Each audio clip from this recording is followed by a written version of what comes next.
যে ভারতবর্ষের পরিপ্রেক্ষিতে যখন আসে তখন এই গর্বের মাস কি সত্যি গৌরবের মাস, ডিজিজ বা রোগ নয়, এটা তো অনেক পরে আমেরিকান সাইকিয়াট্রিক অ্যাসোসিয়েশন বলেন।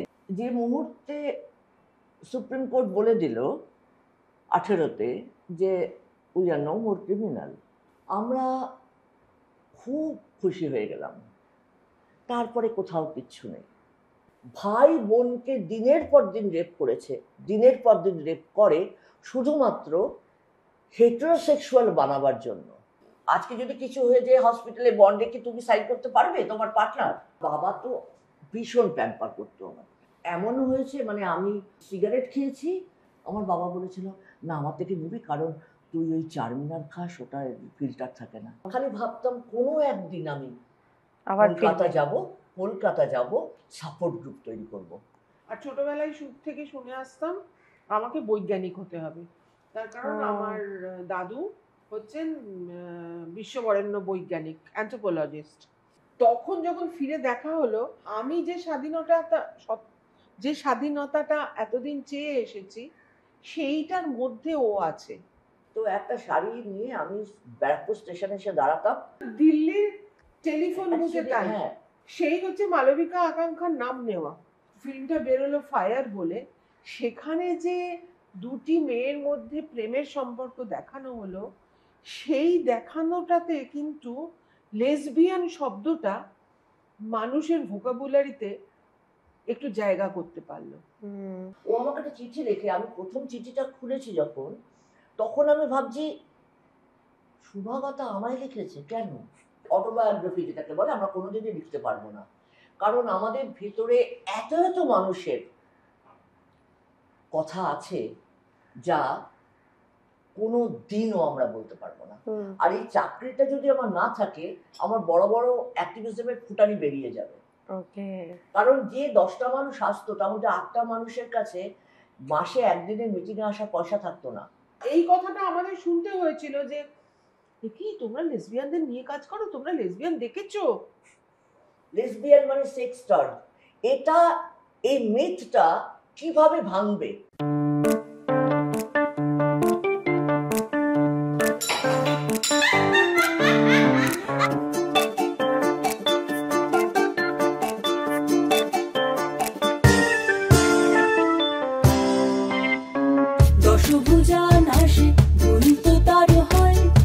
জীবন জুড়ে হাজারো পরাজয়, তবুও তার পথে থামার প্রথা নেই। আগলে যায় সরে চলার খেয়ালে, সীমানা ভোলার দুরালা সেই। কপালে লেখা টেখা কিছু নেই, আছে যেটাকে বলে ধপ। কপালে লেখা টেখা কিছু নেই, আছে যেটাকে বলে ধপ। গল্প জুড়ে তার শুরু হলো আবার বৈঠকে বৈঠক। গল্প জুড়ে তার শুরু হলো আবার বৈঠকে বৈঠক।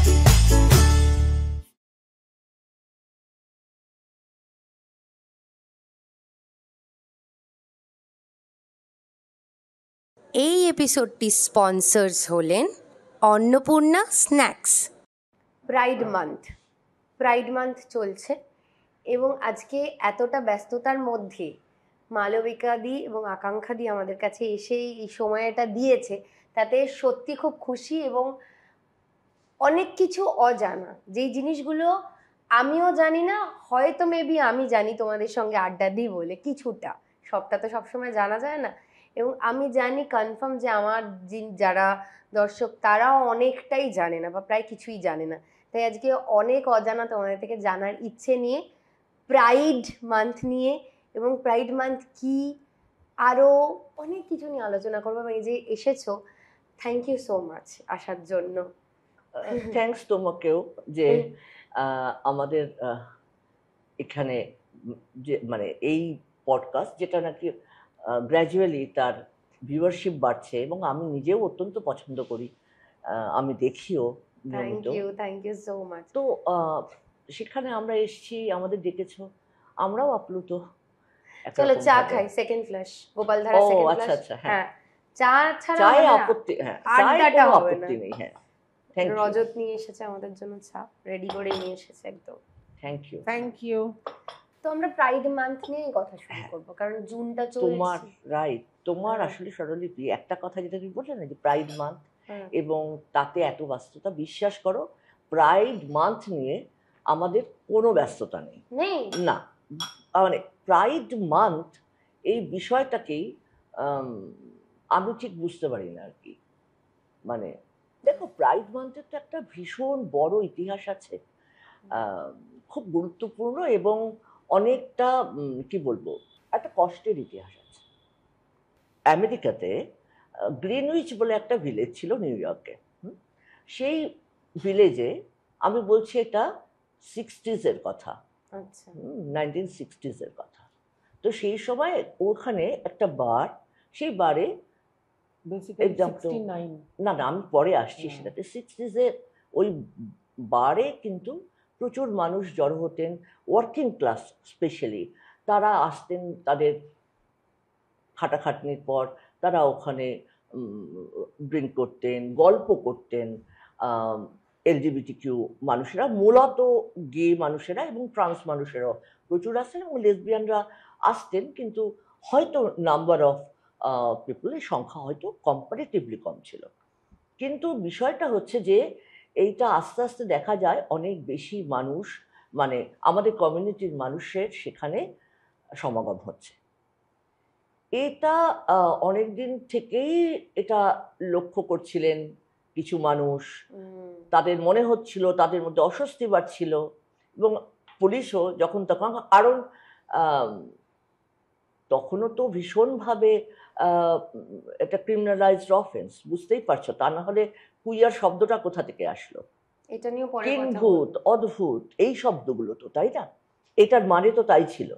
তো এবারে যেটা হয় সেটা হচ্ছে যে একটা সময় একটা অ্যাড করব, হ্যাঁ একটা জিনিস please. অ্যাড করব একটু। হ্যাঁ অ্যাকচুয়ালি তখন গেদের নিয়ে, কুইয়ার পিপলদের সঙ্গে সাধারণ মানুষ এর একটা বিভেদ ছিল, তো একটা ডিসক্রিমিনেশন ভীষণভাবে ছিল যে কুইয়ার মানুষদের ড্রিঙ্ক সার্ভ করা হবে না। কিন্তু ওই গে বার, যেটার নাম ছিল স্টোনওয়াল ইন, তো সেই স্টোনওয়াল ইনে মাফিয়ারা ওটাকে চালাতো।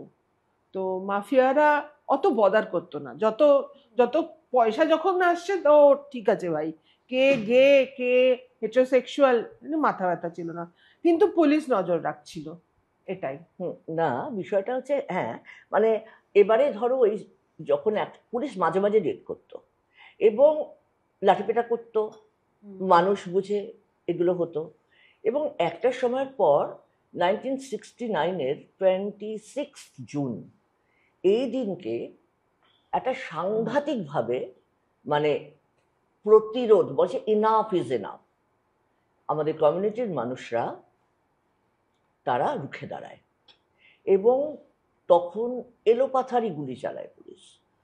আমাদের কমিউনিটির অনেক মানুষ মারা যান, আর এইটা চলতে থাকে। এটাতে কিন্তু দমে যায়নি, আমাদের কমিউনিটির মানুষেরা দমে যাননি, তারা কিন্তু এই প্রতিরোধটা জারি রাখেন। মানে এটা শুনেছি যেটা মানে লাগাতার 2-3 দিন ধরে চলে, এটা 6 দিন ধরে। এবং এরপরে যেটা হচ্ছে, মনে হচ্ছে যেন শেষ হচ্ছে, আবার হচ্ছে, এবং দলে দলে মানুষ তখন অন্য জায়গা থেকেও আসছে সাহায্য করতে। না না না, এটা হচ্ছে কমিউনিটির মানুষরা। আচ্ছা, তারা কিন্তু এই সময় মনে হয় তাদের সলিডারিটি দেখার জন্য মনে হয়েছিল যে না, আর এটা আমরা সহ্য করব না। এই জন্যই এই দিনটাকে মনে রেখে, মানে এই 26শে জুনের পর, তারপরে এদিক ওদিক সেদিক নানাভাবে কিন্তু এই কমিউনিটির মানুষরা আস্তে আস্তে মোবিলাইজড হন, এবং কোথাও একটু একটু করে পলিটিসাইজড হন, এবং তাদের মনে হয়েছিল আমাদের অধিকার আমাদেরকে দিতে হবে। এবং সেই সময় পরের বছর এটা না আরো অনেক বড় ইতিহাস আছে, কিন্তু বিষয়টা হচ্ছে যে পরের বছরে ওই স্টোনওয়াল ইনের ঘটনাটাকে মাথায় রেখে জুন মাসেই 28শে জুন, 27শে জুনে হয়েছিল একটা, কিন্তু 28শে জুনে ওই নিউ ইয়র্কে একটা, ওটাকে বলা হয় গে লিবারেশন মার্চ। এই গে লিবারেশন মার্চ, আমি কথাটাকে একটু রিপিট করলাম, যে গে লিবারেশন মার্চ। হ্যাঁ, তো এবং এই মার্চটা একটা অভূতপূর্ব মার্চ হয়েছিল। সেটা হচ্ছে সেখানে অনেক অনেক ধরনের যারা মার্জিনালাইজড মানুষজন, খনি শ্রমিক থেকে শুরু করে ইনফর্মাল সেক্টরের মানুষ, ফেমিনিস্ট, যারা অনেক মানুষ কিন্তু সেই সময় এটার সাথে যোগ দেন এবং একটা অভূতপূর্ব মার্চ হয়। একই সাথে লস অ্যাঞ্জেলেসেও হয়েছিল, শিকাগোতেও হয়েছিল এবং পরবর্তীকালে এটাকে স্যান ফ্রান্সিসকো তো মানে হয়েই ছিল। এবং বিষয়টা এরকম হলো, পরবর্তীকাল থেকে এই দিনটাকে শুধু না, এই জুন মাসটাকে বলা হলো যেটা আমাদের গর্বের মাস। সব মানুষ একত্রিত হয়েছিল। হ্যাঁ, অবশ্যই অবশ্যই। হ্যাঁ, এবং ঘুরে দাঁড়ানো, এই ঘুরে দাঁড়ানোর একটা ইতিহাস আছে। অত্যাচার আর আমরা সহ্য করব না, মানে সত্যি তো অন্যায় তো কিছু করছে না, যে খুন করছে, কাউকে গিয়ে বিরক্ত করছে, নিজেদের মতো নিজেরা নিজেদের সঙ্গীর সাথে সময় কাটাচ্ছে। সঙ্গীর সাথে সময় কাটানো, দেখো সোশ্যালাইজ তো সব মানুষই করে। এবার তুমি যদি আমাকে অস্ট্রাসাইজ করো, যদি মনে হয় যে এই মানুষটা হোমোসেক্সুয়াল, এর থেকে দূরে থাকো, মানে তো সেই সময় তারা যখন ডিজিজ বা কোনো ইয়ে নয়, রোগ নয়, সেটা তো ডিজিজ বা রোগ নয়, এটা তো অনেক পরে আমেরিকান সাইকিয়াট্রিক অ্যাসোসিয়েশন বলেন যে এটা কোনো রোগ নয়, কিন্তু তার আগে পর্যন্ত এটা তো রোগ হিসাবে দেখা হতো, তাই না? হ্যাঁ, মেডিকেল সায়েন্স। এবং এটাকে কে বোঝাবে যে ভারতবর্ষের পরিপ্রেক্ষিতে যখন আসে, তখন এই গর্বের মাস কি সত্যি গৌরবের মাস। ওই একটা দিন, একটা আমরা বলছি এটাকে প্রাইড, আমার কাছে এটা প্রাইড প্যারাড লাগে, আমার কাছে প্রাইড মার্চ লাগে না। আমি এটাকে, কারণ এটাকে বলা হয় প্রাইড ওয়াক। এই প্রাইড ওয়াক আর প্রাইড মার্চ দুটোর মধ্যে অনেক পার্থক্য। ভারতবর্ষের অবস্থা কিরকম, মানে এই ধরনের ভারতবর্ষের অবস্থা কিরকম, মানে আমরা খুব, কিভাবে আমি বলি, দেখো বিষয়টা না এরকম হয়, আমরা খুব কমপ্লিসেন্ট হয়ে যাই। মানে যে মুহূর্তে সুপ্রিম কোর্ট বলে দিল 18-তে যে we are no more criminal, এবং এটা হিস্টোরিক্যালি আমাদের সাথে অন্যায় করা হয়েছে, এটা যখন সুপ্রিম কোর্ট বলল, আমরা খুব খুশি হয়ে গেলাম। তারপরে কোথাও কিচ্ছু নেই। তারপরে কিছু মানুষ যারা অত্যন্ত ধনী এবং গে কাপল, পরবর্তীকালে লেসবিয়ান রিচ অ্যান্ড এরুডাইট কাপল, তারা পিটিশন দিলেন সুপ্রিম কোর্টে। সেটা হচ্ছে গে ম্যারেজ ইয়ে করার, রিকগনাইজ করার। আগেন এটাকে আমরা আমি তুমি থাকবো, মানে এই আমি তুমিকে নিয়ে একটা, কিন্তু আমাদের নিয়ে, মানে কখনো তারা মনে করেননি যে একটা বিশাল কমিউনিটি আছে যেখানে কিন্তু প্রতিদিন খেতে পায় না এমনও আমাদের কমিউনিটির মানুষ আছে। ভাই বোনকে দিনের পর দিন রেপ করেছে, দিনের পর দিন রেপ করে শুধুমাত্র হেটারোসেক্সুয়াল বানাবার জন্য। সেই মানুষগুলো কথা তারা ভাবেননি। আমাদের মনে হয়েছিল যে আমাদের এক জায়গায় বসা উচিত, এবং সেই সময় একটা অসাধারণ, মানে আমি তার সাক্ষী, কারণ আমি ভেতরে ছিলাম সেই সময়, একটা পাবলিক হিয়ারিং হয়, সেখানে সেটা একটা রিপোর্ট বেরোয়, যে রিপোর্টটাকে বলা হয় যে আপনে কা বহুত লাগতা হ্যায়। কারণ বলেছিল যে মানে এই বিয়ের অ্যাসপিরেশন কোথা থেকে আসে। একজন যেমন সে বলেছিলেন যে আমি সিঁদুর পড়তে চাই। সে বলেছিল যে আমি যখন আমার ভাই আমাকে দিনের পর দিন রেপ করছে, আমি আমার মাকে বলেছিলাম, মা আমাকে থাপ্পড় মেরেছিল। তারপরে যখন আমি আমার বাবাকে, যাকে আমার মানে বাবাকে বললে যদি বাবাকে কিছু করে, বাবা আমাকে শুধু পেটায়নি, মানে বাবা আমাকে পারলে গলা টিপে মেরে দেয় আর কি। এবং এরপর যখন আমি একবার আপ্রাণ চেষ্টা করলাম পালাবার, এবং সেটা হচ্ছে 2 নম্বর পালানো। প্রথম পালানোর সময় যেহেতু ওরা অত্যন্ত ধনী ছিলেন, ফলে তাদেরকে বাড়িতে আনতে পেরেছিলেন। কিন্তু সেই মেয়েটি যখন আবার একটা এনজিওর, আমাদের কুইয়ার কমিউনিটির একটা এনজিওর সাহায্যে যখন তারা দিল্লিতে পালিয়ে আসে, সেই সময় সেই মেয়েটি যখন বলছে যে আমি চাই সিঁদুর পড়তে, আমি চাই ম্যারেজ, ওর কাছে বক্তব্য হচ্ছে যে আমি বিয়ে করার অধিকার আমাকে দেওয়া হোক, কারণ আমি যদি সিঁদুর পড়ি তাহলে আমাকে আর কেউ কখনো রেপ করতে আসবে না। কিন্তু মেয়েকে বিয়ে করতে মানে এটা ওর কাছে না, মেয়েকে বিয়ে করা না, মানে ও বলছে যে দেখো বিয়ে তো অসংখ্য মানুষ নানাভাবে করছে, ঠিক আছে, এখনো করছে আমাদের কমিউনিটির মানুষরা, কিন্তু বিয়ে করা আর নিজের সেফটি না, সেফটি না, মানে বিষয়টা হচ্ছে যে বিয়ে করা মানে তো অধিকার পেয়ে যাওয়া নয়। কিন্তু ঘটনা হচ্ছে যে তার মানে কি কাল থেকে তোমাকে আজকে যদি কিছু হয়ে যায় হসপিটালে, বন্ডে কি তুমি সাইন করতে পারবে তোমার পার্টনার? সেই অধিকার তো দেয়নি। সব বিষয়টা হচ্ছে যে তুমি চাও কিনা, তুমি কিভাবে চাও। এখন ঘটনাটা হচ্ছে অনেক লিগাল জিনিসপত্র, যেমন তুমি তোমার সম্পত্তি আজকে যদি আমাদের দুজনের মধ্যে আমি আগে চলে যাই বা ও আগে চলে যায়, আমাদের তো জয়েন্ট প্রপার্টি, কিন্তু সেই জয়েন্ট প্রপার্টির ক্ষেত্রে ওর নামে যতই থাকুক আমার নামে যতই থাকুক, আমাদেরটা তো কন্টেস্টেড হবে। আমার ভাই কন্টেস্ট করতেই পারে আমার অবর্তমানে, বা ওর ভাই ওর অবর্তমানে করতেই পারে। কিন্তু ঘটনাটা হচ্ছে যে মুশকিলটা কোথায় জানো, যে আমাদের ম্যারেজ একটা এমন ইনস্টিটিউশন যেটা হচ্ছে buy one get everything free, তাই না? তোমাকে ওই বিয়ের সাথে সাথে, ওই রেজিস্ট্রেশন, ম্যারেজ রেজিস্ট্রেশন সার্টিফিকেটের সাথে সাথে তুমি অনেকগুলো জিনিস পেয়ে যাচ্ছ সাথে, লড়তে হবে।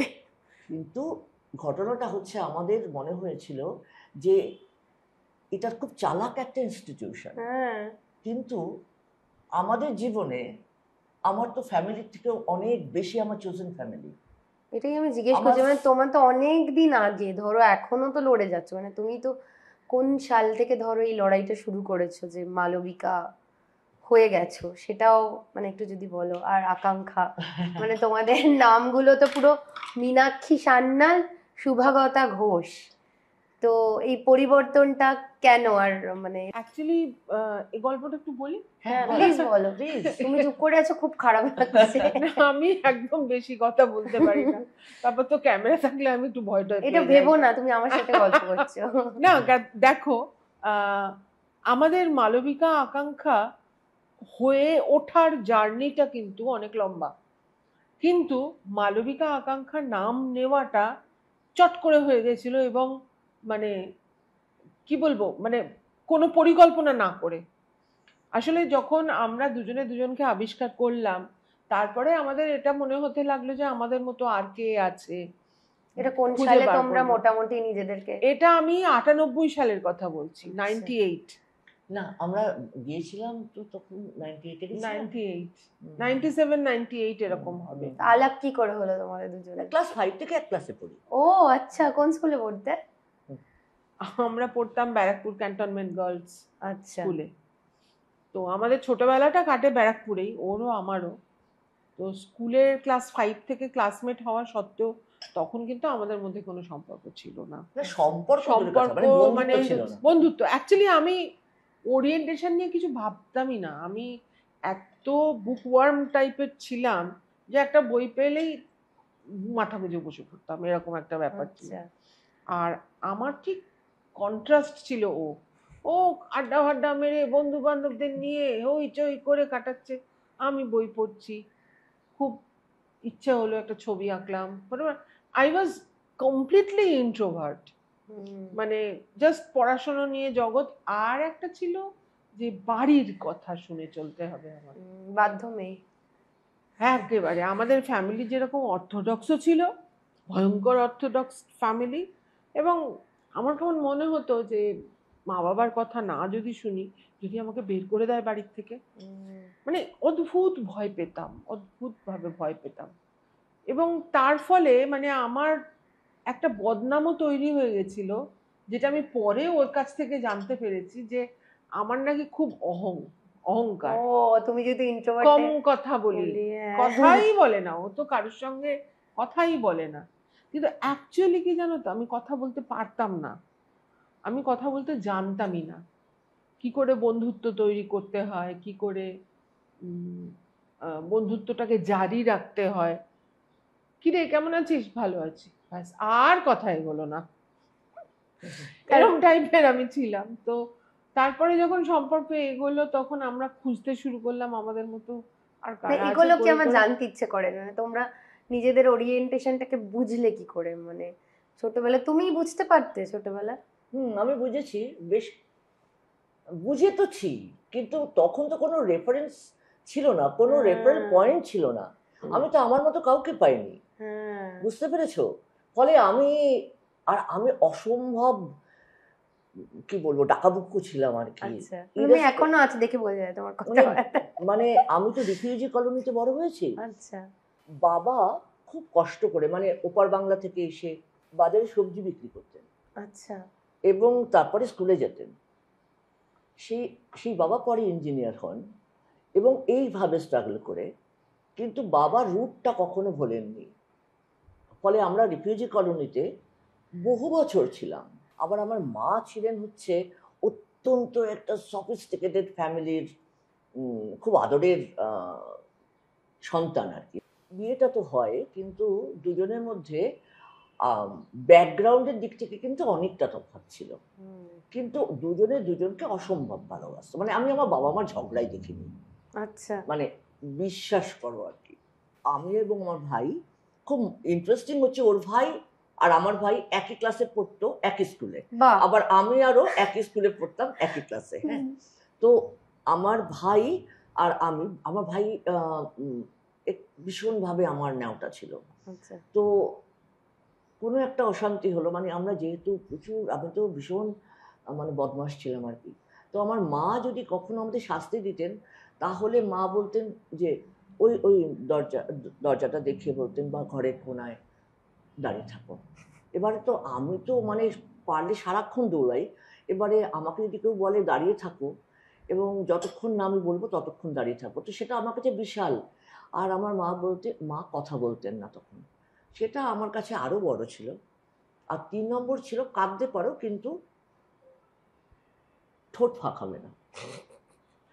অদ্ভুত, সেভাবে কি কাঁদা যায়? ফলে অদ্ভুত অদ্ভুত ব্যাপার ছিল আমার মায়ের। আর আমার বাবা তো ভীষণ প্যাম্পার করতো আমার। মানে এমনও হয়েছে, মানে আমি সিগারেট খেয়েছি, বাবা আমাকে পরে একবার বলছে যে ক্লাস 12-এ পড়ি তখন আমি ক্লাস 11 থেকে আমি কখনো বাড়ি থেকে কোনো নিতাম না, ফিনান্সিয়াল হেল্প নিতাম না, কারণ আমার ততদিনে আমি বুঝে গেছি যে আমাকে কিছু একটা করতে হবে নিজের জন্য, যাতে না বাবা মা বলেন যে এত টাকা খরচ করলাম টাইপস। মানে সেই সময় আমার মনে আছে যে বাবা আমাকে বলছে, এই তুই না নিবি, হাত খরচা নিবি। আমি বললাম কেন? তখন আমি খুব টিউশনস করতাম, আর ব্যারাকপুরে মিলিটারি আর্মি, যেটা আর কি আর্মি এয়ারফোর্স বেস ছিল, তো ওখানে টিউশনসে অনেক ভালো, ইংলিশ মিডিয়ামের স্টুডেন্টদের পড়ালে ভালো পয়সা পাওয়া যেত। তো ওই সময় আমার বাবা বলেছিল, না আমার থেকে নিবি, কারণ তুই ওই চারমিনার খাস, ওটা ফিল্টার থাকে না, একটা ফিল্টার আলা সিগারেট। মানে কিন্তু বলেনি যে সিগারেটটা খাস না। সব কিছুতেই বাবা এইভাবে, বাবা বলতো যে স্বাধীনতা ভীষণ ভালো জিনিস, ওটাকে তো অ্যাকচুয়ালি স্বাধীনতা তো উপভোগ করার জন্যই, কিন্তু স্বাধীনতার কখনো অপব্যবহার করিস না। ফলে না একটা আলাদা দায়িত্ব। সেই কারণেই আমি কোনোদিনও বলেই উঠতে পারিনি বাড়িতে যে আমি লেসবিয়ান। যে শব্দটা আমি কলেজে থাকতে প্রথম ওই নাভ্রাতিলোবার, মানে এইচএস পরীক্ষা দিয়েছি এরকম সময় বোধহয় প্রথম আমি জানতে পারি। এটা আমি বহু জায়গায় বলেছি যে নাভ্রাতিলোবার একটা আর্টিকেল আনন্দবাজারে দেখে, এবং আমি আয়নার সামনে কাম আউট করি প্রথম 21 বছর বয়সে। কারণ আমার কোনো রেফারেন্স পয়েন্ট ছিল না। হুম, আমি নিজেকে নিজে বলি যে তুমি এরকম অ্যাকসেপ্টেড, তারপরে বলি এই বাবা মাকে কষ্ট দেওয়া যাবে না, কারণ আমি তো কোনোদিন থাপ্পড়ই খাইনি একটা, হুম, ফলে আমাকে পালিয়ে যেতে হবে। এই মানুষ দুটোকে কষ্ট দেওয়া যাবে না, বলতে হবে যে পড়াশোনার জন্য যাচ্ছি, আমাকে ভীষণ ভালো একটা চাকরি জোগাড় করতে হবে যেখানে আমার কথাই শেষ কথা হবে। মানে হয় না, নিজের পায়ে এতটা দাঁড়াও যেখানে তোমার কথা হুম, থেকে বেশি কিছু বললে জানে এ তো ভেঙে যাবে টাইপস। হুম, ফলে তখন আমার কাছে যুক্তিগুলো এরকম ছিল যে বাবা মা তো বিয়ে করতে বলবেই, স্বাভাবিকভাবে বলেও ছিল অনেকবার, কিন্তু মানে এইটাও পাশাপাশি আর কি সব সময়ের জন্য। এর কাছে শুনেছি গল্প, যারই প্রেমে পড়তো, যে মেয়েটারইও প্রেমে পড়তো তার বিয়ে হয়ে যেত। আমি বলতাম কার বিয়ে হচ্ছে না, আমার সাথে প্রেম করো। মানে আসলে সবাই ভাবতো যে এটা তো সম্ভব না একসাথে থাকা, ভবিষ্যৎ নেই এটার কোনো। না কোনো ভবিষ্যৎ নেই, ফলে তারা তাদের সময় বিয়ে করে ফেলতো। তো ফলে আমি একটা সময় পর মনে হচ্ছিল আমার ইনাফ, পুরো আমাকে একদম কনসেন্ট্রেট করতে হবে এটার তো মধ্যে। কোথায় চলে এলে বাড়ি থেকে? আমি পাটিয়ালাতে গেলাম। পাটিয়ালাতে? হ্যাঁ, পোস্ট গ্রাজুয়েশনের পর এতটা দূরে যাব হ্যাঁ। যেখানে আমাকে কেউ হঠাৎ করে চাইলেও সে যেতে পারবে না। আর আমি বলছি যেটা 88 এর সময়ের কথা, বুঝতে পারছো? তখন তো অত কিছু বুঝতাম না, যদিও বাড়িতে এসেছি কম, কারণ এত দূর। কারণ কি, আমি একটা আপার বার্থ বুক করতাম এবং আপার বার্থের থেকে আমি নামতাম আম্বালা স্টেশনে। তো আমাকে অনেকে বলতো আপু ট্রেন নেই, কে বাত হ্যায়? মানে আমার মনে হতো আমি নামবো না, আমি একদম মানে আমাকে থাকতে হবে, কারণ আমি সারাক্ষণ বন্ধুদের নিয়ে থাকতাম। মানে আমার জীবনটাই হচ্ছে বন্ধুময়। হ্যাঁ, সেখান থেকে একটা বাংলা কথা শোনা আমার জন্য মানে, আমি তখন তো মোবাইল ছিল না, ইন্টারনেট ছিল না, ফলে সে এক বিশাল স্ট্রাগল, অদ্ভুত সময়। খালি ভাবতাম কোনো একদিন আমি আবার কলকাতা যাব, সাপোর্ট গ্রুপ তৈরি করব, আমার মতো যেন কাউকে পিলার টু পোস্ট করতে না হয়, এইটাই আর কি। ওর গল্পটা কিন্তু আরেকটু অন্যরকম। শুনি এবার তোমার থেকে। একদম ডায়াগোনালি অপোজিট। এই কারণে আমি বলছি যে আমি চাই কিছু বুঝতেই পারিনি আমি কি, তার কারণ আমার প্রেমটা আমার কাছে কোনোদিনও প্রাধান্যই পায়নি ছোটবেলা থেকেই। মানে প্রচুর এরকম হয়েছে, মানে কেউ যে আমাকে প্রপোজ করছে, কোনো ছেলে তখন প্রপোজ করছে, আমি সেটা বুঝতেই পারতাম না। মানে এই ছেলেটা আমাকে অন্য মেয়ে বন্ধু বলছে, কিরে তুই কিছু বল। আমি কি বলবো, না ওই যে তোকে বললাম। না আমার ভেবা ক্যাবলা হয়ে সব কথা বাড়িতে এসে মাকে বলতাম। আর যেহেতু মাকে বলতাম, সেহেতু মা ভাবতো কি যে মেয়ে গেল বোধহয় গোল্লায়, উচ্ছন্নে গেল, সব কিছু ছেড়ে দিল, সব কিছু। কিন্তু আমি এতটাই আত্মমগ্ন ছিলাম, মানে আমার পড়াশুনো নিয়ে, বেসিক্যালি মানে মেইনলি পড়াশুনো নিয়ে, আমি কোনো দিকে আমার নিজে থেকেই চোখ যেত না। সেটা আমি ঠিক জানি না আমি ওইভাবে তৈরি নাকি বাড়ির শাসনের জন্য আমি ওইভাবে তৈরি হয়েছি, ওটা আমার ক্যারেক্টারিস্টিক্স কিনা আমি জানি না। আর ছোটবেলায় থেকে শুনে আসতাম আমাকে বৈজ্ঞানিক হতে হবে, তার কারণ আমার দাদু, মায়ের বাবা, হচ্ছেন বিশ্ববরেণ্য বৈজ্ঞানিক, অ্যান্থ্রোপোলজিস্ট। উনি ওই হরপ্পা মহেঞ্জোদারো এক্সকাভেশনে ছিলেন, তারপর জারোয়াদের নিয়ে, আন্দামানের জারোয়াদের নিয়ে অনেক কাজ করেছেন, তারপরে অনেক বই লিখেছেন, ক্যালকাটা ইউনিভার্সিটির হেড অফ দ্য ডিপার্টমেন্ট ছিলেন একটা সময়। তো আমার কাছে ছিল হচ্ছে দাদুর মতো হতে হবে। এটা কে বলতেন? আমার মা। আচ্ছা। আর তুমি ডমিনেশনের কথা বলছো না, আমার মা এবং আমার বাবার দুজনের বয়সের ডিফারেন্স ছিল অনেক, কিন্তু আমার মা ডমিনেট করতেন। তার কারণ হচ্ছে আমার বাবা খুবই বনেদি, কলকাতার মানে উত্তর কলকাতার বনেদি পরিবারের ছেলে ছিলেন, আর আমার মা দক্ষিণ কলকাতার আধুনিকা মহিলা ছিলেন। তো সুতরাং বুঝতেই পারছো যে মানে একটা দুদিক থেকেই শিক্ষা দীক্ষা রুচি, কালচার সেসব থেকে যেমন আমার বাড়িতে উচ্চবংশীয় বলে গর্ব ছিল। এবং আমি আমার কথা বলছি না, কিন্তু আমাকে বাদ দিয়ে বলছি এখান থেকে, এখন আমি একটা সময় নিজেকে সম্পূর্ণভাবে মানসিকভাবে বাড়ির এই ধরনের পরিবেশ থেকে নিজেকে মানসিকভাবে বিচ্ছিন্ন করে ফেলেছিলাম। তার কারণ এটাকে আমার একটা জেলখানার মতো লাগতো। তো সেটা অনেক পরের কথা, কিন্তু ওই যে বললাম না, আমি একটাও কথা বলতে পারতাম না, কিন্তু সবকিছু মেনে চলতাম। তারপরে যখন কলেজে পড়ি তখন একটা ছেলের সঙ্গে প্রেমও হলো আমার, কিন্তু আমার বাড়ির হস্তক্ষেপে সেই প্রেমটাও মানে কোনো দিকে যেতেই পারলো না, অঙ্কুরেই বিনাশ হয়ে গেল, এই কারণে যে ওরা লোয়ার কাস্টের। ও, সুতরাং কাস্ট নিয়েও আমাদের বাড়িতে যথেষ্ট মানে সমস্যা ছিল। পশ্চিমবঙ্গীয় দক্ষিণ রাঢ়ী কায়স্থ আমার মুখস্থ হয়ে গেছে। পাত্র চাই কলমে থাকে না নাকি পাত্র চাই কলমে থাকে? দুটোতেই থাকে। পাত্রী চাইতে মানে একটাই থাকে, সেটা হচ্ছে সুন্দরী হতে হবে, সবাই সুন্দরী। যাই হোক, আমার পরিবারে আমার মার কথা চলতো এবং আমাকে মনোযোগ দিয়ে সবসময়, আমার সাজাগোজাও বারণ ছিল, তার কারণ যারা পড়াশোনা করে তারা কেউ সাজাগোজা করে না। ভাইকে ওরম ভাবে? ভাই কারুর কোনো কথাই শুনতো না। ও, তোমাকে দেখে দেখে ভাই বুঝে গেছে যে শুনে লাভ নেই। মানে ও একেবারে লাগাম ছাড়া ছিল। তার জন্য মারধর, যা খাওয়ার, শাস্তি পাওয়ার সমস্ত হয়েছে, কিন্তু ও শুধরায়নি, ও চলেছে ওর পথে, যেটা ওর ভালো লাগে সেইটা। আমি যে ভয় পেতাম যে আমাকে বোধহয় বাড়ি থেকে বার করে, তাহলে আমার কি হবে। কিন্তু এমতো অবস্থায় মুশকিলের ব্যাপার হলো এটাই যে একটা সময় যখন আমার বাবার ক্যান্সার ধরা পড়লো, মানে একটা কঠিন ব্লাড ক্যান্সার, যেটা কোনো চিকিৎসাই হয় না, সেদিন ঘটনাচক্রে আমি আমার বাবাকে নিয়ে ডাক্তারের কাছে গিয়েছিলাম। সেদিন ডক্টর আমাকে একটা আলাদা ঘরে ডেকে নিয়ে গিয়ে বললেন, your father's days are numbered. মানে আমি যেখানে, এটাও আমি অনেক জায়গাতেই বলেছি যে মানে যেরম ভাবে চলতে বলতো সেরম ভাবে চলতাম। সে পৃথিবীটাকে কি করে প্রথম দেখলো না, এইটা শুনে যে তোমার বাবার আর বেশি দিন বাঁচবেন না।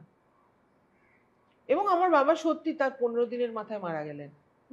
এবং এই 15 দিনে মানে আমার বিয়ে সংক্রান্ত সঞ্চিত যা ছিল, আমাদের যা জমি ছিল, আমাদের যা জমানো টাকা পয়সা ছিল, সমস্ত চলে গেল জাস্ট 15 দিনে। এবং বাবার কিভাবে চিকিৎসা করা হবে সম্পূর্ণ দায়িত্ব আমাকে নিতে হলো। মানে ইউ ক্যান ইমাজিন, একটা কৌটোর মধ্যে বন্ধ আমার জীবন ছিল, যে কৌটোর ঢাকাটা খুলতেই গোটা পৃথিবীটা আমার মাথায় চেপে গেল। মানে এই যে একটা বৈপরীত্য, সেইটা না আমার মধ্যে একটা অদ্ভুত রকমের চাপ যেমন পেলাম, একটা খুব স্বাধীনতার আনন্দ পেয়ে গেলাম। সেই স্বাধীনতার আনন্দটা আমার মনে হয়েছিল যখন ওকে দেখি ফিরে, আবার আমাদের যখন দেখা হয়, ও তো পাটিয়ালা চলে গেল, আমি কলকাতায় চলে এলাম, তারপর চাকরি বাকরি নিলাম, তারপরে পড়াশোনা চালিয়ে গেছি, তারপরে যাদবপুর ইউনিভার্সিটি থেকে নাইটে মাস্টার্স করেছি, তারপর পিএইচডিও করেছি। সেই তখন যখন ফিরে দেখা হলো, আমার মনে হলো আমি যে স্বাধীনতাটা এতদিন চেয়ে এসেছি সেইটার মধ্যে ও আছে। This was the main attraction point, যে আমি যেটা অ্যাসপায়ার করি ও সেটা এনজয় করে। তো এইটা হচ্ছে প্রথম ওর দিকে নজর পড়ার একটা কারণ। এবং আমার তো বন্ধুহীন জীবন ছিল, ও ফেরত এলো আমার কাছে বন্ধু হয়ে, যাকে সব কথা বলা যায়। এবং তারপরে যখন আমি দেখলাম আস্তে আস্তে আমি ওর দিকে অদ্ভুত রকমের আমার আকর্ষণ যাচ্ছে, এবং সেটা মন ছাড়িয়ে শরীরেও পৌঁছে যাচ্ছে। এমনটা নয় যে বন্ধুত্বই শুধু, মোর দ্যান এ ফ্রেন্ড, তার থেকেও বেশি। তো এরকম সময়ে আমার মনে হলো যে ইয়েস, এইটার জন্যই আমি এতদিন অপেক্ষা করছিলাম। সেই জন্যই কোনো পুরুষকে এত বছর ধরে আমার কখনো পছন্দ হয়নি। আর যখন ছোটখাটো ও আমাকে ছোটখাটো বলে, 2-4টে হয়েছিল তখন আমি একেবারেই আমি স্বচ্ছন্দ ছিলাম না তাতে, স্বচ্ছন্দ ছিলাম না। কিন্তু আমার মনে হতো যে গতানুগতিক রাস্তায় ওই হেটারোসেক্সুয়াল ব্যাপারে একটা বিয়ে তো করতেই হবে, এরকম সময় তখন একটা ব্যাপার চলছিল আমার খুব বিয়ে তৈরি হওয়ার, বিয়ে ঠিক হওয়ার একটা ব্যাপার ছিল। তুই বল তারপর। সে অনেক বড় গল্প গো। আচ্ছা, সে পাটিয়ালা থেকে, আমি থাপর গ্রুপস অফ ইন্ডাস্ট্রিজ থেকে আমি টাইমস অফ ইন্ডিয়ায় আসি, আমার পোস্টিং হয় পাটনাতে। জাস্ট মানে আমি রেজিগনেশন দিয়েছি, দিয়ে আমি সন্ধ্যে রাতের বেলা ট্রেন ধরেছি। তখন আমার কাছে কোনো চাকরি নেই। আর ততদিনে মানে ফিনান্সিয়ালি ইন্ডিপেন্ডেন্ট হওয়ার স্বাদ এবং যথেষ্ট ভালো স্যালারি পাওয়া, কিন্তু আমি কোনো কিছু না ভেবে চাকরিটা ছেড়েছিলাম। পরে আমি ট্রেনে আস্তে আস্তে ভাবছি এরপর কি।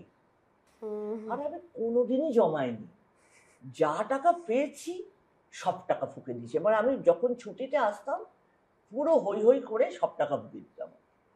তো এরপর আমার মনে হলো আমার কাছে তো সত্যিই টাকা নেই। যেমন বড় বাজার থেকে অনেক অনেক থান কিনলাম, বুঝলে, নানা রকম নিয়ে আমি সোজা এইখানে, আমি জানি না ওই দোকানটার নাম আমি ভুলে গেছি, অনেক মনে রেখেছিলাম, এই তোমার এই ট্রায়াঙ্গুলার পার্কের কাছে। আমি ভদ্রলোকের নাম উত্তম, এটা আমার এখনো মনে আছে। তো ওনারা ব্লক প্রিন্টের ওনারা ছাপাতেন। তো আমি তখন এই ডাইস ওই ডাইস সমস্ত কিছু নিয়ে আমি বলতাম এইভাবে এইভাবে ছাপাবে। তো সব কিছু মিলিয়ে একটা অন্য রকমের ডিজাইন হতো।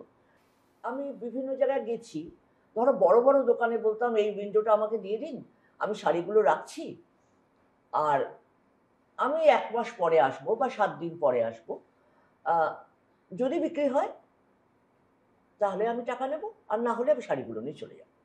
আমার কোনোদিনই হয়নি যে, আর তখন তো ফোন ছিল না, মোবাইল ফোনের সময় ছিল না, ফলে কেউ আমাকে ফোন করে শাড়ি তো পরের দিনই নাকি বিক্রি হয়ে গেছে বা তারপরের দিন বিক্রি হয়ে গেছে, কিন্তু আমাকে তারা জানাতে পারেনি, আরে আপনি তো আসেননি না, আমার তো শাড়ির আরো দরকার। ফলে আমি চুটিয়ে ব্যবসা করেছি, বুঝতে পেরেছো?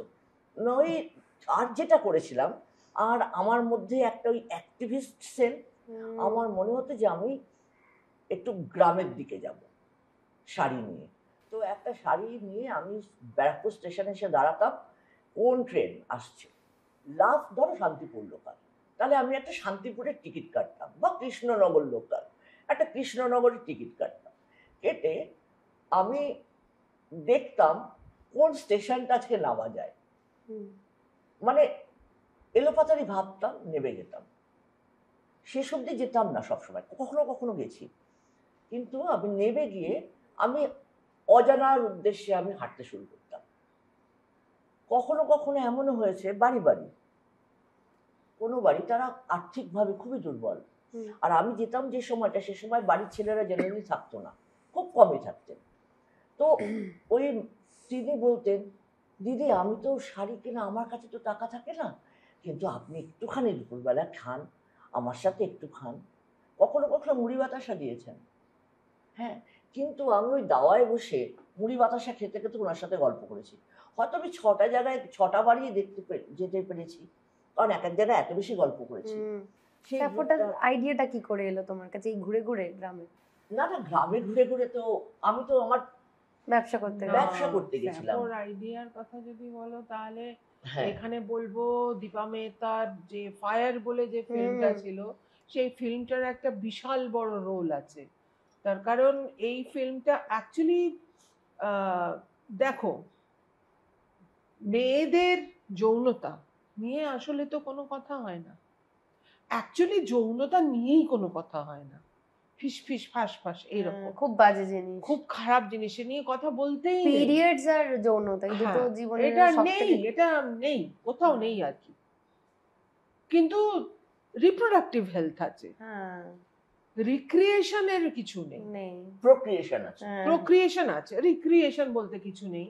কিন্তু ওই যে যখন দীপা মেহতার একটা ফিল্মটা বেরোলো ফায়ার বলে, সেখানে যে দুটি মেয়ের মধ্যে প্রেমের সম্পর্ক দেখানো হলো, সেই দেখানোটাতে কিন্তু লেসবিয়ান শব্দটা মানুষের ভোকাবুলারিতে একটু জায়গা করতে পারলো।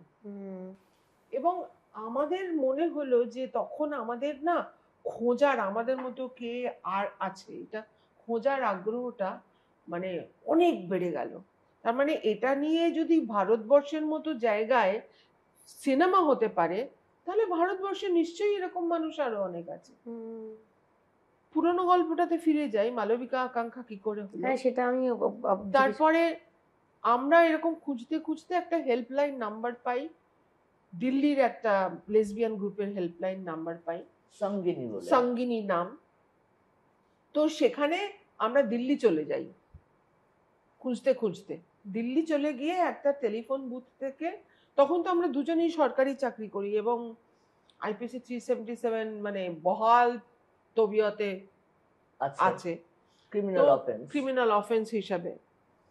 তো আমরা ওই টেলিফোন বুথটা থেকে আমরা সেই জন্য সরাসরি যাব না ওদের কাছে, আমরা টেলিফোন জানতাম না তাদের না, ওদের তো অবশ্য শুধু হেল্পলাইন নাম্বারটাই ছিল। এক্স্যাক্টলি ভেবেছিলাম নাম্বারে ফোন করে যাব, কিন্তু নাম্বারে ফোন করতে গিয়ে তখন মনে হলো ইরে আমরা তো দুজনেই সরকারি চাকরি করি, তো যদি আমরা শুভাগতা আর মীনাক্ষী নামটা বলি তাহলে যদি সমস্যা হয়, তার থেকে আমরা চল, আমি বললাম এই তোর নাম মালবিকা হবে, ও বললো এই তোর নাম আকাঙ্ক্ষা হবে।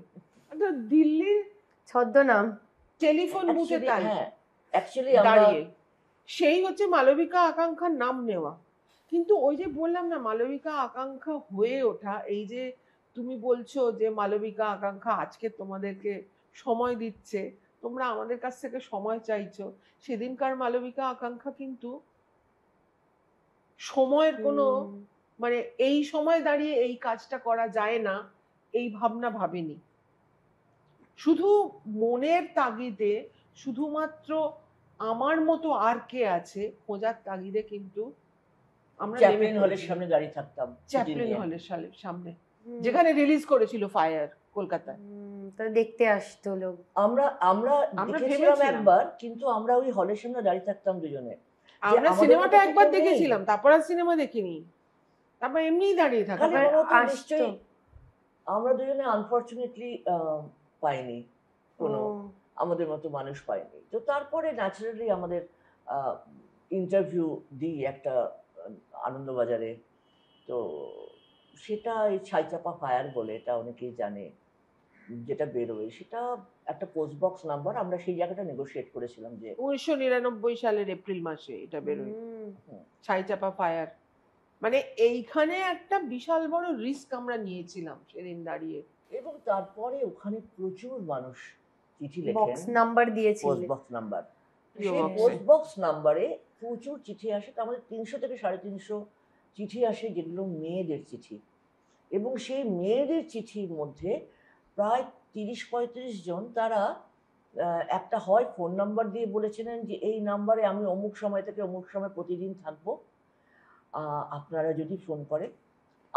আর একটা ছিল হচ্ছে যে কোনো পোস্টাল অ্যাড্রেস দিয়েছিলেন, তো সেই তাদেরকে আমরা যোগাযোগ করা। ততদিনে বাকি 4 জন, মানে আমরা 2 জন হলাম, 2 জন থেকে 4 জন হলাম, 4 জন থেকে 6 জন হলাম, এইভাবে আরো 4 জনের সাথে যোগাযোগ কোইন্সিডেন্টালি ওই সময়টায় হয়।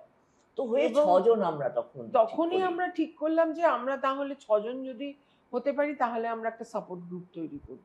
আর সাপোর্ট গ্রুপটা মাথায় ছিল বহু বছর থেকে আমার, যে আমি কলকাতায় যদি কোনোদিনও আসতে পারি। It took lot of time in a sense, যে ধরো আমি তো 88 থেকে আমি তো এখানে আসি 96-এ, কলকাতাতে আসি 96-এ ট্রান্সফার হয়ে, মানে আমি সেলে জয়েন করি যখন আমি শাড়ি বিক্রি করছি, ওই সময় এক্সাম দিই, এবং আমি ওটা যখন থ্রু করি তখন আমার পোস্টিং হয় দুর্গাপুর স্টিলে। তারপরে তোমার চাকরির পাওয়াটা নিয়ে বলছিলে, তুমি কি করে কলকাতায় চাকরি পেলে? ও, যখন আমি ওই শাড়ি ব্যবসা করছি সেই সময় আমি যেটা আর কি সবচেয়ে ইন্টারেস্টিং, যেন ওই শাড়ির ব্যবসায় আমার যথেষ্ট লাভ হয়েছিল, এ ব্যাপারে কোনো সন্দেহ নেই, কারণ ব্যাপক লাভ থাকে শাড়ি ব্যবসায়, এটা আমি বুঝে গেছিলাম। হ্যাঁ, আচ্ছা এটা একটা টিপ কিন্তু। হ্যাঁ, আচ্ছা, কিন্তু বিষয়টা হচ্ছে যে তোমাদের চা চলে এসেছে। আমি সেই সময় না, থ্যাংক ইউ। আমাদের পাড়ায় যারা ওই একটু নিডি, অথবা যারা বাড়িতে যারা মানে পাড়াতে বৌদি, সেই ওদেরকে নিয়ে আমি এবং আমার যে স্লিপিং পার্টনার, যে নাকি একমাত্র রবিবার দিন অ্যাভেলেবেল হতো, আমরা কি ঠিক করলাম যে আচ্ছা এদেরকে জড়ো করা যাক। জড়ো করে এখন আমাদের কাছে পরবর্তীকালে আমাদের ভোকাবুলারিতে এসছে SHG, যেটাকে বলে, হ্যাঁ, সেটা কি জিনিস? Self help group. ওকে। তখন তো আর এইসব ভাবিনি, আমরা ভেবেছি 5-6 জন আছে, এরা শাড়িগুলো নিয়ে তারা নিজেদের মতো করে ইনস্টলমেন্টে বিক্রি করুক, কিন্তু ওদেরকে মেজর লাভের পোর্শনটা দেওয়া যাক। তোমার জন্য cheese and corn sandwich. Okay, thank you. আর এটা হচ্ছে আমাদের, হ্যাঁ, একটু একটু খাও, কোনো অসুবিধা মানে নেই। ঠিক আছে, মানে আমি পরে খেলে হবে তো? খাওয়াটা পরে যদি খাই। আচ্ছা, আরে ঠিক থাক, আছে, সামনে কিছু। আচ্ছা ঠিক আছে, থাক। হ্যাঁ, যেটা সেটা হচ্ছে যে আমার না এই যে মানুষজন তারা কিছু টাকা পাচ্ছে, আমাদের কিছু টাকা আসছে, এবং তাদের ওই হাসি মুখগুলো, মানে যার কখনো মনেই হয়নি যে সে কিছু রোজগার করতে পারেন, সেই মানুষগুলো যখন আমরা প্রত্যেক রবিবার দিন সকালবেলা একসাথে হতাম, এবং আবার তারা কিছু শাড়ি নিয়ে যেতেন, আবার যেগুলো বিক্রি হয়নি সেগুলো ফেরত দিতেন। জুড়ে থাকার একটা অন্য রকমের মজা আছে। আর 2 নম্বরটা হচ্ছে যে আমার মধ্যে অনেক বেশি আত্মবিশ্বাস তৈরি করেছিল। ততদিনে ওর সাথে আমার সম্পর্কটা হয়েছে, ভাইয়ের বিয়ে নিমন্ত্রণ করতে গিয়ে। হ্যাঁ, তারপরে তো ও যখন আমায় প্রপোজ করে, তখন আমি ভাবি সারা জীবন তো আমি প্রপোজ করেছি কাউকে, এবং তারপরে ঝাড় খেয়েছি। আর ওকে আমি স্কুলে দেখেছি, জীবনে একটাও কথা বলে না, ফলে আমি ভীষণ স্কেপটিক্যাল হয়ে গেছিলাম। আমার মনে হচ্ছিল যে না ভাইয়া, আর ঝাড় খেতে রাজি নই আমি। কারণ ওর মা, আমি আমার ভাইয়ের বিয়ে নিমন্ত্রণ করতে গিয়ে ওর মা বলছে না, ও তো যেতে পারবে না, ওকে না দেখতে আসতে পারে, ওর খুব তাড়াতাড়ি বিয়ে হবে ইত্যাদি। তারপরে যখন ও আমাকে এটা বলছে, মানে অনেক দূরে ওর কথা, মানে মানে এখানে হলে সেটা হনুলুলুতে এইখানে একটা ফোড়ন দিতে চাই আমি। সেটা হচ্ছে এবারে এমতো অবস্থায় আমার ব্যাপারটা তুমি বুঝে দেখো। একদিকে আমার বাবা মারা গেছেন, সংসারে প্রচুর টান মানে আর্থিক সংকট, এবং আমাকে কন্ট্রিবিউট করতে হচ্ছে সংসারে। অন্যদিকে আমার বিয়ের ওই চলে গেছে পেপারে, ওইটাও হয়ে গেছে। ইতিমধ্যে আমি ওই প্রেমে পড়েছি। মানে বিশাল সংকট তোমার তখন, কি সাংঘাতিক মানসিক অবস্থা আমার তখন, জাস্ট বলে বোঝানো যায় না। কিন্তু আমি বলিয়া হয়ে গেছি।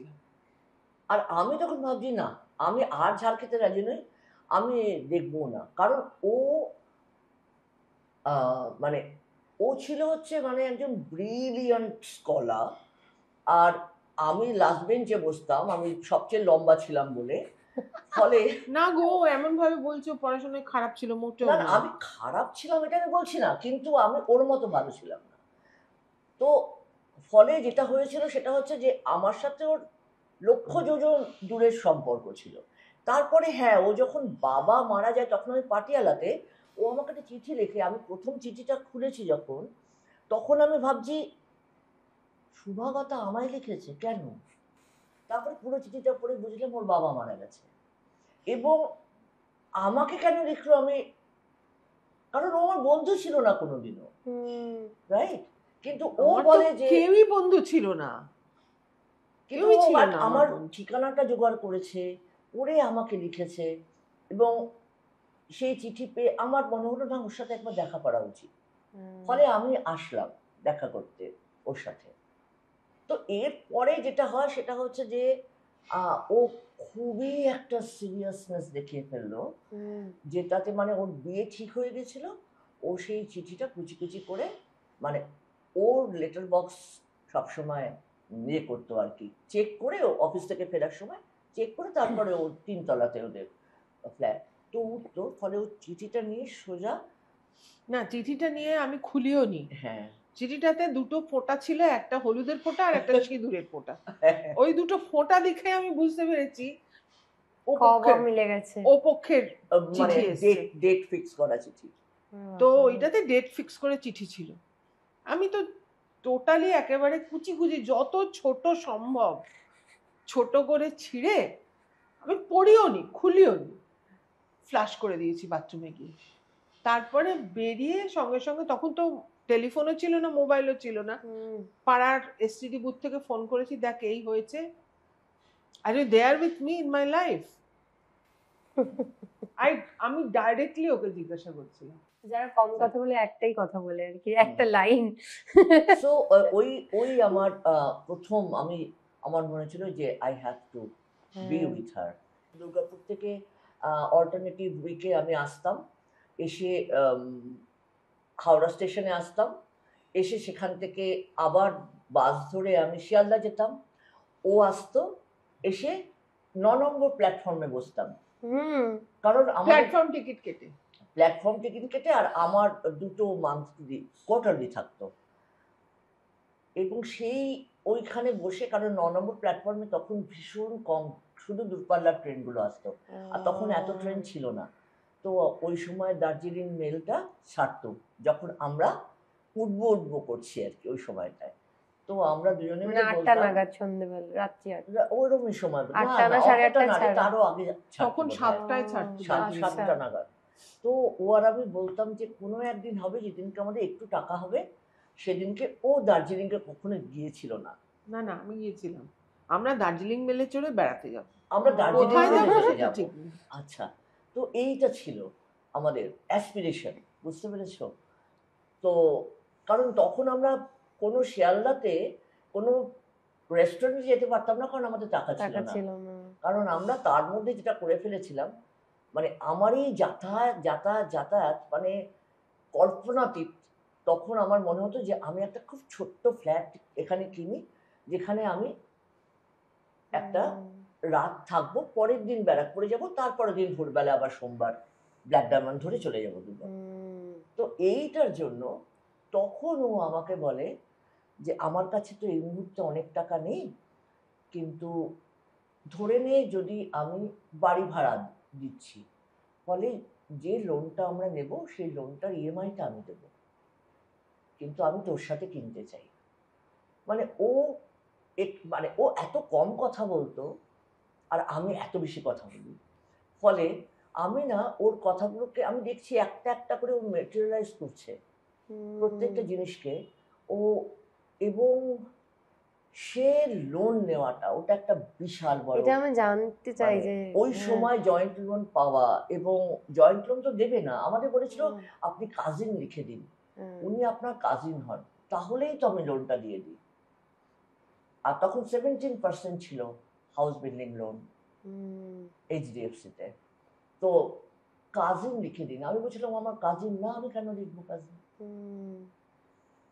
তারপরে কি করে হলো, যেহেতু দুজনেই চাকরি করো বলে বোধহয়? না না, হয়নি, প্রথম লোনটা ওর একার নামেই আমার নামে হয়েছিল। এবং দেখো, এই যে আমার নামে হওয়া, ওর নামে হলো না, কতটা বিশ্বাস থাকলে একটা মানুষ। সেটা কিন্তু আজও হয়নি, মানে বলো তুমি, মানে শেষ করো কথা। আমি তারপরে যেটা হলো, আমাদের দুজনের কিন্তু এইটাকে চ্যালেঞ্জ হিসাবে নিয়েছিলাম আমরা, যে আমরা একটা ফ্ল্যাট কিনবো, এবং 377 আছে, এবং সেই অবস্থাতেই আমাদের 10 বছর লেগেছিল এটাকে ম্যাটেরিয়ালাইজ করতে। ফলে সেকেন্ড ফ্ল্যাট যখন আমরা কিনি, সেই সময় আমাদের দুজনকে দুটো আলাদা আলাদা রুমে বসিয়ে আমাদের ইন্টারভিউ হয়েছিল। যিনি ব্রাঞ্চ ম্যানেজার ছিলেন তিনি আমাদের নিয়েছিলেন যে আমরা দুজন কি উত্তর দিই, একরকম উত্তর হয় কিনা বা কি, মানে কারণ উনিও উনার জমানাতে, ওনার চাকরির জীবনে শেষের দিকে, তখন ওনার বয়স কমে, এবং উনি কিন্তু ভেবেছিলেন যে মানে উনি তো কখনো দেননি এরকম। অ্যাকচুয়ালি হয়েছিল কি, যে দুটো অল্প বয়স্ক মেয়ে, যে কোনো দিন এদের দুজনের বিয়ে হতে পারে, মানে তুমি যেটা কমন কনসেপ্টটা তুমি ভাবো সেটা হচ্ছে যে দুটো মেয়ে বিয়ে হয়ে যাবে, তারপর তো এরা দুজনে আলাদা হয়ে যাবে। তো এবার লোনটাকে আমরা যে লোন দেবো, লোনটা কে শোধ করবে? দুটো মেয়ে বিয়ে হয়ে যাবে, দুটো বর আসবে, তারপর তার ছেলেপিলে হবে, তারপর আমাদের লোনটার কি হবে? তো এইটা কিন্তু হওয়া সত্ত্বেও ব্রাঞ্চ ম্যানেজার খুবই পজিটিভ মাইন্ডেড মানুষ ছিলেন, এটা বলতেই হবে যে উনি কিন্তু চেয়েছিলেন যে আমাদের, উনি সর্বান্তকরণের চেষ্টা করেছিলেন। মানে আমি বলেছিলাম যেটা, সেটা হচ্ছে কাল কিসনে দেখা। আপনি বলছেন আমার চাকরি, আমার স্যালারি থেকে ডিডাক্ট হয়ে আপনার কাছে টাকা আসবে, ইএমআই টাকা, রাইট? তো আপনি বড়জোর কি হবে, আপনার টাকাটা তো আপনি পাবেন। এবারে আমার সাথে থাকি আর বিয়ে করি আর যাই করি, এবারে আমাদের জয়েন্ট প্রপার্টি হলে সেটা আমাদের হেডেক হবে, কিন্তু সেটার জন্য তো আপনার টাকাটা আটকাবে না। চাকরিটা তো আমি ছাড়বো না রে ভাই, বন্ধুত্ব ছাড়াছাড়ি হতে পারে, কিন্তু চাকরিটা তো আমি ছাড়ছি না। সো মানে why are you getting afraid of it? আর কাল কে দেখেছে, আপনি জানেন না আমি জানি। আচ্ছা, এটা কিন্তু ভীষণ ভালো খেতে। আর একটা কথা আমি এখানে বলবো যে একটা জিনিস বোধহয় মাথায় এসেছিল যখন উনি কনভিন্সড হলেন যে আমরা বিয়ে করব না, বিয়ে না করলেও আমরা লোনটা শোধ করব। লোনটা দেওয়ার পেছনে আর একটা কথাও বোধহয় প্লে করেছিল একটা, সেটা হচ্ছে যে আমরা দুজনেই ওয়েল এস্টাবলিশড। এই যে তোমাদের অবস্থান, সেটা কি তোমাদের এই লোন পেতে আর সংগঠন তৈরি করতে চাফোর মতো কি সুবিধে করে চেয়েছিল? অনেকটা সুবিধা তো প্রশ্নই নেই, বরং তুমি ভেবে দেখো, আমি একটা খুব ডিম্যান্ডিং চাকরি করি, ও একটা খুব ডিম্যান্ডিং চাকরি করে আইপিসি 377 আছে, ফলে দুটোই গভর্নমেন্ট জব। আমি পাবলিক সেক্টর, ও সেন্ট্রাল গভর্নমেন্ট অটোনোমাস। এবারে ঘটনাটা হচ্ছে যে ধরো তোমাকে যদি কেউ এখন একটা পুলোভার পরিয়ে তোমাকে বলে যে তুমি একটা গোটা দিন থাকো, তোমার কেমন লাগবে? পারবো না। পারবে না। আমাদের সেই পুলোভারটা পরে জীবন কাটাতে হয়েছে। 6:30 7টা অবধি, সকালবেলা থেকে, সকাল 8:30 থেকে সন্ধ্যে 6:30 7টা অবধি আমি মীনাক্ষী সান্যাল। যেই অফিস থেকে বেরোলাম, তারপরে আমি আর একটা পুলোভার চাপিয়ে নিলাম, ওটা খুলে, যেটা হচ্ছে মালবিকা। সেইভাবে ওকেও করতে হয়েছে। এবং এখানে একটা জিনিস অবশ্যই মাথায় রাখতে হবে, এই দুটো কম্পার্টমেন্ট কমপ্লিটলি ওয়াটার টাইট, কোনো ওভারল্যাপ ছিল না তখন, কোনো পোরাস নয়, এটা পোরাস কোনো ইয়ে নয়, স্ক্রিন নয়। এবং সেই কারণে আমরা তো যার জন্য বলি আমরা কোনোদিনই আমাদের অটোবায়োগ্রাফি যেটাকে বলে আমরা কোনোদিনই লিখতে পারবো না, কারণ আমাদের ভিতরে এত এত মানুষের কথা আছে যা কোনো দিনও আমরা বলতে পারবো না বা বলবোও না। তার একটা বড় কারণ হচ্ছে সেই মানুষগুলো হয়তো রাতের অন্ধকারে অথবা গভীর রাতে যখন টেলিফোন আসে তারপরে হয়তো আমাদের সাথে শেয়ার করেছেন। তারা হয়তো সমাজে অত্যন্ত প্রতিষ্ঠিত এবং টু সাম এক্সটেন্ট অনেক মানুষ সেলিব্রিটিও, কিন্তু সেই মানুষগুলো রাস্তায় দেখা হলে আমাদের চিনতো না। হ্যাঁ, এটা যখন তুমি না এই পোস্ট বক্সটা করলে তারপর? না না, পোস্ট বক্স তো আমাদের ছিল না, এটা অন্য গে গ্রুপের ছিল। আচ্ছা, আমাদের তো তখন কিছু ছিল না, পরে যখন সাপোর্ট তৈরি হয় তখন হয়। এই যে আমরা বললাম যে আমরা ইন্টারভিউটা দিই, সেখান থেকে যখন আমরা একটু একটু করে 6 জনে মিলে বিভিন্ন মানুষের সাথে দেখা করি, কোনোটায় আমি যাচ্ছি, কোনোটায় ও যাচ্ছে, কোনোটায় আবির যাচ্ছে, কোনোটায় সাগরিকা যাচ্ছে, কোনোটা প্রিয়া কিকি যাচ্ছে। তো এইভাবে যখন আমরা একসাথে 30-35 জন হয়ে গেলাম, তখন জুন মাসের 20 তারিখে প্রথম মিটিং হলো সাপোর্ট। সেই জন্য সাপোর্ট জন্মদিন 20শে জুন 1999। কিন্তু এই সময়টা মানে ওই ইন্টারভিউটা ছিল একটা ভীষণ মানে জুয়া খেলার মতো, যে কোনো সময় যা খুশি তাই হতে পারতো।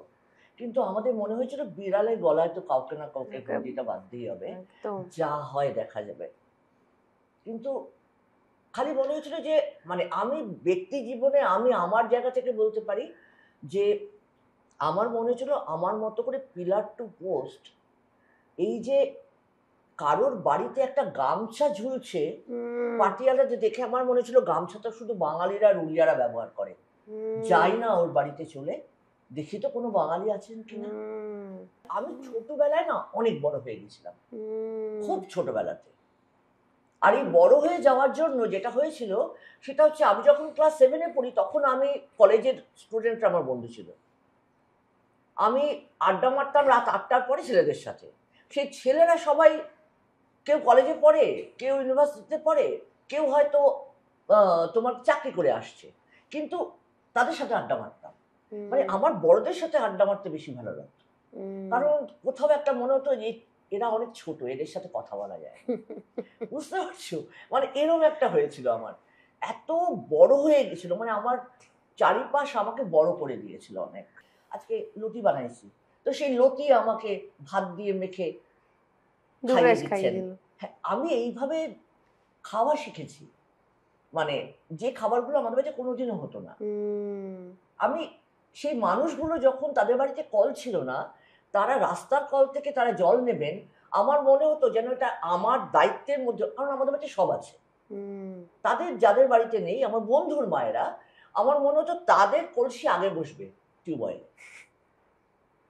এবার সেইটা বসতে গেলে ঝগড়া করতে হবে, এবং ঝগড়া করতে গেলে গালি দিতে হবে। আমি গালি শিখেছি জানো, এবং গালি কিনেছি। বিশ্বাস করবে কিনা জানি না। কিনেছো? হ্যাঁ, আমি বলতাম একটু গালাগালি শেখানা, আর তখন ভাবতো আমাদের পয়সা আছে, কারণ আমরা না খুব ছোটবেলা থেকে আমাদের বাড়িতে এত লোক, এবং মা যেহেতু অসুস্থ থাকতেন, আমাদের বাড়িতে খুব ছোটবেলা থেকে আমাদের পয়সা দেওয়া হতো টিফিনের। আর সেই পয়সাটা না খুব কম পয়সা না, বুঝতে পেরেছো? মানে 10 পয়সায় অনেক টালু কাবলি হতো, 25 পয়সায় আরো বেশি হতো। এবারে যার জন্য ওই 10 পয়সা যখন তখন পেতাম আমরা, তো সেই জন্য 10 পয়সা আমার মনে হতো আমি 10 পয়সা খাবো না, 5 পয়সা খাবো, 5 পয়সার গালাগালি কিনবো। তো আমি বলতাম আমাকে 4টে গালাগালি শেখা, তাহলে আমি তোকে 5 পয়সা দেবো। ছোটবেলা থেকে, মানে এটা আমি কোথায় রিলেট করতে পারি জানো, এই হিজড়ারা যখন তালি দেন, আমার মনে হয় তালিটা একটা অস্ত্র। আমি ওই ছোটবেলায় শিখেছিলাম গালাগালিটা একটা অস্ত্র, যেটাতে আমি গালাগালি দিয়ে ওই ছোটবেলায়, তখন কোন ক্লাসে পড়ি, 3, 4, 5, ওই সময় ওই কলসিটা নিয়ে গিয়ে আগে বসিয়ে দিতাম, আর গালাগালি দিলে সবাই সরে যেত। বুঝতে পারছো? মানে আমি ভাবছি যে তুমি একদম অপোজিট। আর আমি মানে একজন দাদু, সে আমার গালাগালি শুনলেন, আমাকে বলছে তুমি কি কইতেছো? আমি বললাম যে গালাগালি দিচ্ছি। আমাকে বললো কি? আমি সংসারে গড়গড় করে যা যা গালাগালি দিয়েছি তাকে বলে দিলাম। আমাকে বলে ঠাইরাও ঠাইরাও ঠাইরাও। আমি বললাম কেন? তারপরে উনি লুঙ্গিটাকে বেঁধে জামাটা চড়িয়ে আমার হাতটা ধরে, চলো। কোথায় যাব? ও দাদু ভাই কোথায় যাব? চলো না বলে আমার বাবার কাছে নিয়ে এসছে। এসে বলছে যে কালো শুনছো, তোমার মাইয়া গালাগালি দেয় চিৎকার কইরা কইরা। তখন বাবা আমাকে বলছে কি রে, কি গালাগালি দিয়েছিস রে? আমি তখন বাবাকে বলে দিলাম, বাবা এই গালাগালি দিয়েছি, ঝরঝর করে বলে দিলাম। আমার বাবা না ইয়েকে বলছে, মেসমশাই আপনি বসুন, চা খেয়ে যাবেন। আমাকে বলছে চ। আমি কোথায় যাবো? চল চল না বলে আমাদের একটা ডাইনিং হল ছিল না, ডাইনিং রুম ছিল। সেটা না অনেক বড় বারান্দার মধ্যে পার্টিশন দেওয়া ছিল, উডেন পার্টিশন। সেটার একটা স্লাইডিং ডোর ছিল। বাবা আমাকে ভেতরে ঢুকিয়ে দিল, বুঝলে, দিয়ে বাইরের থেকে তালা দিয়ে দিল, দিয়ে চাবিটা কুয়োর মধ্যে ফেলে দিল। দিয়ে বললো ওকে কেউ খেতে দেবে না, ও গালাগালি খাক, দেখুক ও বাঁচে কিনা গালাগালি খেয়ে। আমার ভাই ঝরঝর করে কাঁদছে, দিদিভাই দিদিভাই। আমি যা পিসিদেরকে পাশের বাড়ি যারা আমাকে ইয়ে করেছিল না, সই করে দিয়েছিল, আমি বললাম ওই পিসিদের যা খেতে আন, ডেকে নিয়ে এসে বল খুলে দিতে বলতে। তো আমি ওখানে বসেছিলাম, বাবা আমাকে কিন্তু বলিনি যে আমাকে খুলে দাও, ওরা এসে পুরো তখনকার দিনে, মানে আমি এখন ভাবি যে ওটাও একটা জমায়েত হয়ে গেল, আলাদা খুলুন, কি করছেন আপনি, ওকে এইভাবে শাসন করা যায় নাকি টাইপস। কিন্তু আমি বলছি যে মানে আমার ছোটবেলাটাও আমাকে অনেক কিছু শিখিয়েছে, বড় হয়ে ভাবি এগুলো, ছোটবেলায় তো অত বুঝতাম না। ছোটবেলায় জাস্ট আমার মনে হতো যে এগুলো করলে এই মানুষগুলো জব্দ হবে। সার্ভাইভাল ফর দ্য ফিটেস্ট পুরো। অ্যাবসলিউটলি। আর আমার বাড়ির পরিবেশ ছিল একদম আলাদা। মানে আমি শালা কথাটা বললে আমার মা ঝরঝর করে কাঁদতো, এরকম কি করে, এগুলো কি করে বলছিস তুই এগুলো। আর বড় হয়ে মাকে যেটা করতাম, মজা করে বলতাম, মা শোনো আরো গালাগালি আছে। আমার মা সবসময় কানে আঙুল দিত, মানে আমার বাবা মা জীবনে গালাগালি দেয়নি। আর সেখানে আমি একদম উল্টোটা, আমার ভাই খুব মানে নিরামিষ টাইপের ছিল, পরে বাঁদর হয়েছে বড় হয়ে, কিন্তু সেই সময় না। আর আমি টোটালি বদমাশ ছিলাম। তো তোমরা যখন এই যে মানে ধরো সমাজের চাপে হুডিটা বদলাচ্ছ, তখন মনে হতো না যে তুমি এরকম দাপটের সাথে এইভাবে অধিকার স্থাপন করে এসেছো সমাজে বা নিজের জায়গায়? না না, আমি কোনো অধিকার স্থাপনের জন্য করিনি। এই যে তো ধরো কলসিটার কথাই বলছি, যে তোমার ছোট তখন তো না বুঝেই কিন্তু করেছি। তখন কি মন খারাপ হতো না যে হুডিটা বদলান? দেখো আমার কাছে সবসময় আমি ভীষণ, দেখো আমি তো ম্যানেজমেন্টের মানে একজন ছিলাম সেলে, ফলে আমাদের না এগুলো শেখানো, আমি যা যা শিখেছি কর্পোরেটে আমি সেগুলোকে ইম্প্রোভাইজ করে আমি আমার মনে হতো যে আমাদের অর্গানাইজেশনে আমি কি করে এটাকে আরো বেশি হিউম্যান করতে পারি। হ্যাঁ, ফলে আমি খুব স্ট্র্যাটেজিতে বিশ্বাস করি, এবং সেই স্ট্র্যাটেজিগুলো আমার কাছে মনে হতো এই চাকরিটা আমার খুব জরুরি। আর এই চাকরিটা যদি আমার না থাকে, আমার বড় বড় অ্যাক্টিভিজমের ফুটানি বেরিয়ে যাবে। কারণ যে 10টা মানুষ আসতো তার মধ্যে 8টা মানুষের কাছে মাসে একদিনের মিটিংয়ে আসার পয়সা থাকতো না। তারা যখন আমাদের বাড়িতে আসতো, বেশিরভাগ যারা কলকাতা থাকে, বাচ্চাগুলো যারা কলেজে পড়তো, তারা চলে আসতো আমাদের বাড়িতে, আমাদের ফ্ল্যাটে এসেই প্রথমে ফ্রিজটা খুলতো, কি আছে দেখতো। ফলে আমাদের দুজনে তখন এতটা অব্দি লোন ফ্ল্যাট কিনে, হ্যাঁ, তখন আমাদের কাছে আমরা অনেকগুলো পরোটা বা হাত রুটি বা পাউরুটি রাখতাম, অনেকগুলো ডিমের কারি করে রাখতাম, যে ওরা এসে খাবে। বুঝতে পেরেছো? ফলে চাকরিটা অত্যন্ত জরুরি ছিল। ফলে স্ট্র্যাটেজিক্যালি আমি কত পরে এসে চাকরি ছাড়লাম। আমি তো চাকরি ছেড়েছি, ও তো চাকরি ছেড়েছে, কিন্তু সেটা অনেক পরে। না, কিন্তু প্রথম দিকে দেখো স্যাফোর তো কোনো ফান্ড বলে কিছু ছিল না, তখন তো স্যাফো ইজ এ সাপোর্ট গ্রুপ। তখন ফান্ডিং এর গল্পটাই জানতাম না আমরা। তোমরা 6 জন মিলে স্যাফো তৈরি করেছি। হ্যাঁ, ওই সময়। পরবর্তীকালে আসবো আমি অন্য কথায়।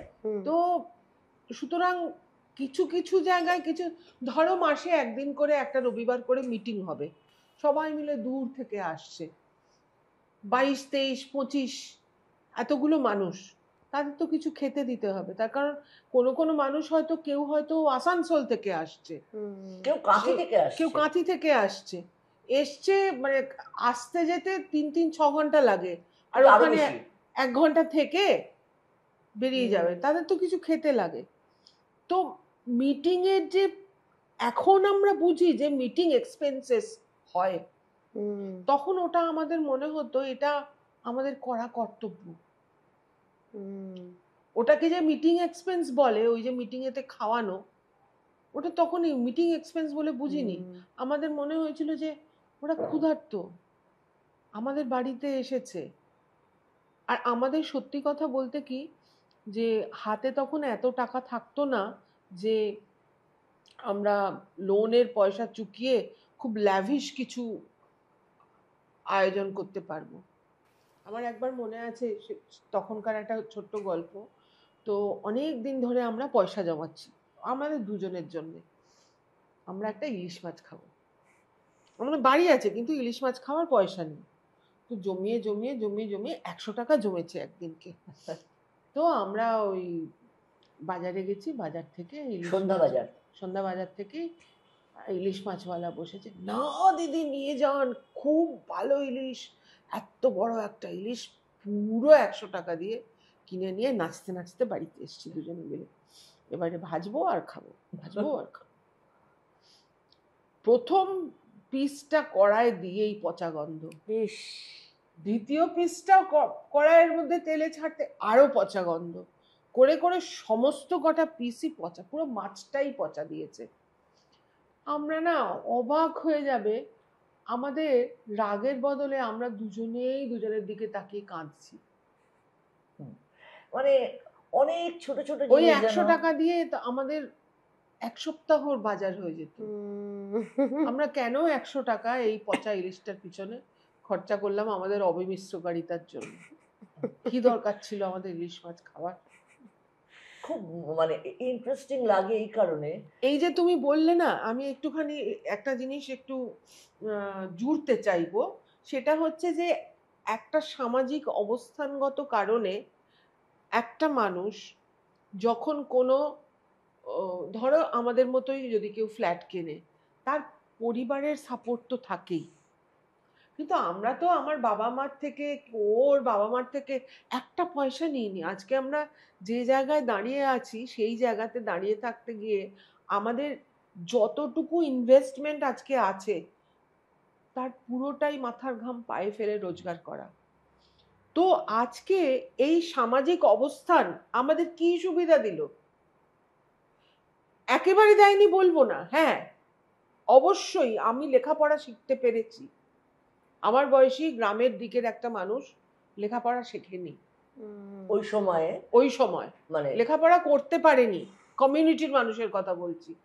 তার কারণ তার আইডেন্টিটির কথা জানতে পেরে তাকে বিয়ে দিয়ে দেওয়া হয়েছিল। আমি আমার বুদ্ধির কারণে, আমি আমার পড়াশোনা দেখিয়ে, এবং যেহেতু আমি ফিনান্সিয়ালি সলভেন্ট ছিলাম, মানে মোট কথা একটা চাকরি করছিলাম, সেই কারণে আমাকে কেউ জোর জবরদস্তি করতে পারেনি না তোকে বিয়ে করতে হবে। ওকে কেউ জোর জবরদস্তি করতে পারেনি, যে পরিবার থেকে আমি বলছি।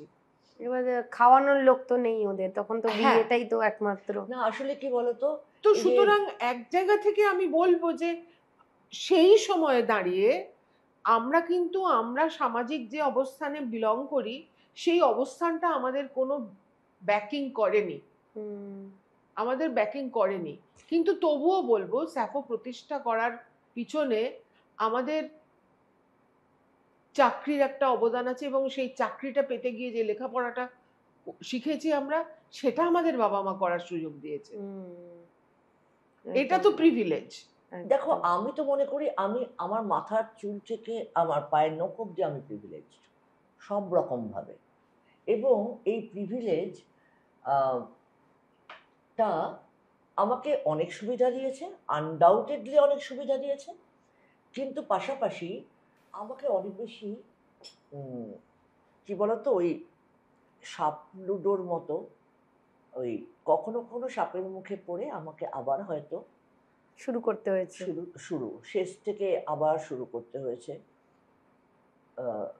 কিন্তু বিষয়টা হচ্ছে আমি জানতাম এটা করতে হবে, কারণ ধরো আজকে বাদরের তেলা মাসে ওঠার সে অঙ্ক করতাম না আমরা, ওরকম মানে একটা ঘটনা, ধরো আমরা 3 ফুটে গিয়েছি, একটা ঘটনা ঘটলো, সেটা আমাদেরকে আরো 2 ফুট পিছিয়ে দিল। এরকম জিনিসটা শুধুমাত্র যে এটা নানা কারণে হয়। এই কিছুদিন আগে এই স্বপ্নময় বাবুর একটা যে লেখা, সেই লেখাটা আমাদের কমিউনিটির জন্য কতটা ডেট্রিমেন্টাল হয়েছে, কি পরিমাণ ওটা কি বলবো, হ্যাঁ অনেক মানুষ রুখে দাঁড়িয়েছেন, কমিউনিটির মানুষের আজকে সেই জায়গাটা এসেছে। সোশ্যাল মিডিয়া কি এটাতে একটা অবশ্যই সোশ্যাল মিডিয়া, দেখো সোশ্যাল মিডিয়া যেমন একটা কাঁচরাপট্টি, at the same time social মিডিয়ার যে ভালো দিকগুলো আছে সে ভালো দিকগুলো তো অস্বীকার করা যায় না। কিন্তু বিষয়টা হচ্ছে সেটা হচ্ছে যে তুমি মানে তোমাকে দুটোই নিতে হবে, মানে এটা তুমি চাও বা না চাও। স্বপ্নময় দা তো তাও রাইটার, ধরুন এরকম তো প্রচুর লোক আছে যারা, আমি মনে করি আমি জানি না উনি কমিউনিটির কি নন কমিউনিটি, আমার দেখার দরকারই নেই, কিন্তু আমার প্রশ্নটা হচ্ছে যে আসলে এটা একটা, আমার কাছে এটা একটা অফেন্স, যেটাকে আমি বলি ভয়ারিজম। তুমি দূর থেকে তুমি কেমন করে দেখতে পাও একজন মুকামি মানুষ সে কি করেন? মানুষকে অনেক বেশি সচেতন করার জায়গাতে যখন তুমি শুরুই করলে গৌরবের মাস দিয়ে, আমার কাছে কোথাও মনে হয় যে আসলেই আমাদের না এই গৌরব গৌরব বলে বিষয়টা, দেখো প্রাইড মান্থ বলো আর প্রাইড ওয়াকই বলো, এই ওয়াককে না মার্চে রূপান্তর করতে হবে। আজকে সে অনেক মানুষ আমার মতো আছে এইটা ভেবে সে কোথাও মনে জোর পায়, সে হয়তো সে মনে করে এবং সে বাবা মার কাছে অব্দিও যান বলতে যে আমি এরকম সাহস পায়, কারণ সে একা নয়। আমাদের মতো ওই চ্যাপলিনের সামনে দিনের পর দিন দাঁড়াতে হয়নি, আমাদের মতো স্লিপার ক্লাসে করে গিয়ে দিল্লিতে গিয়ে সরোজিনী নগরের একটা পাবলিক বুথ থেকে ফোন করতে হয়নি হ্যালো বলে। কিন্তু পাশাপাশি কোথাও কমিউনিটিরও একটা বিশাল দায়িত্ব আছে, এবং এই রিহ্যাবগুলো যে কি মানে সেটা যারা এই মানে ন্যারেটিভগুলো জানে তারা জানে, এবং সেখানে একসাথে ড্রাগ অ্যাডিক্ট যারা তাদেরকে রাখছে, তাদেরকে এবং এদেরকে দিনের পর দিন আমি, কারণ একটা সুস্থ মানুষ যদি রিহ্যাবে যায়, এবারে কথা হচ্ছে সেটা কে বোঝাবে কাকে। মানে আমি শুনছিলাম তখন ওই গাড়িতে বসেই শুনছিলাম যে বলছে যে ওই ছেলেটি বলছে কাঁদতে কাঁদতে যে আমার সাথে ওকে থাকতে হবে না, আপনাদের রাখতে হবে না, কিন্তু প্লিজ ওকে আপনারা মা বাবার ওকে রিহ্যাব থেকে এনে আপনাদের কাছে রাখুন, একটু আদর করে রাখুন, আমার সাথে মিশতে দিতে হবে না, কিন্তু ওকে রিহ্যাবে রাখবেন না, ও মরে যাবে। 20শে জুন 1999-তে স্যাফোর প্রথম মিটিং হলো। সেই জন্য 1999 20শে জুনটা হচ্ছে জন্মদিন স্যাফোর, 20শে জুনটা। তো সেই কারণে স্যাফো তো চললো, শুরু হলো একটা সাপোর্ট গ্রুপ হিসাবে। Emotional support group. তখন সত্যি কথাই যে আমাদের আরো একটা কথা পাশাপাশি বলে রাখা দরকার, আমাদের কিন্তু যে পলিটিক্যাল স্ট্র্যাটেজি ছিল এবং পলিটিক্স ছিল সেটাও ক্রমশ বদলাতে বদলাতে গেছে। পলিটিক্সের আন্ডারস্ট্যান্ডিং আমাদের স্ট্যাটিক নয়। যখন স্যাফো তৈরি হয়েছিল তখন টোটালি ও যে বলছে ইমোশনাল সাপোর্ট গ্রুপ, একদমই ঠিক কথা। তখন আমরা চতুর্দিক থেকে নানা মানুষের ইমোশনসের প্রচুর মানে স্রোতের মতো, বাঁধ ভাঙা স্রোতের মতো সবাই তার তার গল্প নিয়ে আসছে। আমরা ওখানে এসে একজন একজনকে কাঁধ দিচ্ছি যে একটু কাঁদবার জায়গা পাই, সবাই সবাইকে সাপোর্ট করছে। আমার মনে আছে যে আমরা বিয়ে ভাঙার 108টা উপায় বার করেছিলাম কি করে বিয়ে ভাঙা যায়, বিয়ে তৈরি হয়ে গেলে। আমার তো ফার্স্ট হ্যান্ড এক্সপিরিয়েন্স আছে না বিয়ে ভাঙার। যাই হোক, তো এইরকম করে নানাভাবে আমাদের পক্ষে যতটুকুনি সম্ভব ততটুকুনি আমরা বোঝাবার চেষ্টা করতাম, বুঝবার চেষ্টা করতাম। তখন আমাদের কিন্তু স্যাফোটা lesbian and bisexual support group বলে বলা হতো। লেসবিয়ান আর বাইসেক্সুয়াল, এল আর বি। আচ্ছা। তো তার পরবর্তীকালে আস্তে আস্তে আমরা দেখলাম যে কতদিন আমরা শুধু নিজেরা নিজেদের চোখের জল মোছাবো। এরকম করলে আমরা, আমাদের এক্সপিরিয়েন্স বলছে যে যে ধরনের সমস্যাগুলো তৈরি হচ্ছে, যে ধরনের ভয়ঙ্কর ভয়ঙ্কর বিভৎস ঘটনা ঘটছে, ভায়োলেন্সের ঘটনা ঘটছে, নেটাল ফ্যামিলি ভায়োলেন্সের ঘটনা ঘটছে, সেই জায়গাগুলোর কিন্তু উৎস কিন্তু তোমার হচ্ছে হেটেরোসেক্সুয়াল ফ্যামিলি। কোনো বাবা পিটুনি দিচ্ছে, কোনো ভাই রেপ করছে। সুতরাং আমরা তখন মনে হলো যে কোনো একটা জায়গায় আমাদের এক্সটার্নাল সাপোর্টও দরকার হবে। সেই এক্সটার্নাল সাপোর্টের জন্য প্রথমেই আমরা গিয়েছিলাম যে ফেমিনিস্ট গ্রুপের কাছে। তখন ফেমিনিস্ট প্ল্যাটফর্ম হিসাবে মৈত্রী ছিল। মৈত্রী হচ্ছে এখনো আছে, হ্যাঁ, গোটা পশ্চিমবঙ্গে নারী অধিকার নিয়ে কাজ করে এরকম সংগঠন এবং ব্যক্তি Individual. মানুষের একটা Common platform. Common platform. তো স্যাফো প্রথমে গিয়ে মৈত্রীর মেম্বার হলো। সেখান থেকে আমরা কিছু কিছু সাহায্য পেলাম, যে এই ধরনের সাহায্য, যে না এই কথাটা আমাদের শুনতে হয়েছিল যে কি তোমরা লেসবিয়ানদের নিয়ে কাজ করো, তোমরা লেসবিয়ান দেখেছো, এই প্রশ্নটার সম্মুখীন হতে হয়েছিল আমাদের। তো যাই হোক, তো আমরা একটা জায়গায় দেখলাম যে আমাদের বলা হলো যে হ্যাঁ তোমরাও মেয়ে, আমরাও মেয়ে, তোমাদের উপরেও ভায়োলেন্স হচ্ছে, আমাদের উপরেও ভায়োলেন্স হচ্ছে, আমরা ভায়োলেন্স দিয়ে কমিউনিকেট করছি। কি সাংঘাতিক ব্যাপার ভেবে ভেবে দেখো। আমরা কিন্তু আমাদের যৌনতার কথা, যে যৌনতার কারণে ভায়োলেন্স হচ্ছে, সেই যৌনতার কথা ওখানে বলতে পেলাম না। না, পেরেছি, ডেফিনেটলি পেরেছি। আমরা বারবার বারবার হ্যামারিং করতে হয়েছে আমাদের, যে তোমরা যে কথাটা বলছো যে রুটি কাপড়া মাকান প্রথমে আসে, যে তোমরা কার সঙ্গে শোবে সেই অধিকারটা অনেক পরের ব্যাপার, এটা তো একটা ফ্যাশন। কিন্তু এই যে কার সঙ্গে তুমি জীবন অতিবাহিত করবে তার জন্যে কিন্তু তোমার রুটি কাপড়া মাকান তোমার হাতছাড়া হয়ে যাচ্ছে, তাহলে কি এটা একটা ফান্ডামেন্টাল সমস্যার জায়গা তৈরি করে না?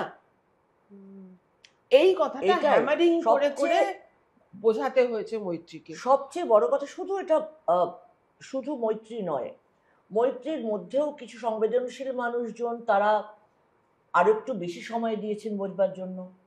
আবার ধরো সে সময় তো পুরোপুরি বামফ্রন্ট জামানা, রাইট? তো সেখানে আমরা গণতান্ত্রিক মহিলা সমিতির সাথে কথা বলার চেষ্টা করেছিলাম। তারা তো খাদ্য বস্ত্র বাসস্থান, তার বাইরে তো বেরোতে পারবেন না। তো তাদেরকে যখন বলা হলো যে এই মেয়েটির বিয়ে ঠিক হয়ে যাচ্ছে, তখন সে বাধ্য হলো বাবা মাকে বলতে যে আমার বিয়ে দিও না, আমি একটা নির্দোষ ছেলের জীবন নষ্ট করব না, আমি আমার জীবন নষ্ট হয়ে যাবে, ছেলেটার জীবন নষ্ট হয়ে যাবে, তোমার ফ্যামিলি মানে আমাদের ফ্যামিলি এবং সেই ছেলেটির ফ্যামিলি, এতগুলো মানুষ ইনভলভ হয়ে যাবে, আমাকে বাবা বিয়ে দিও না।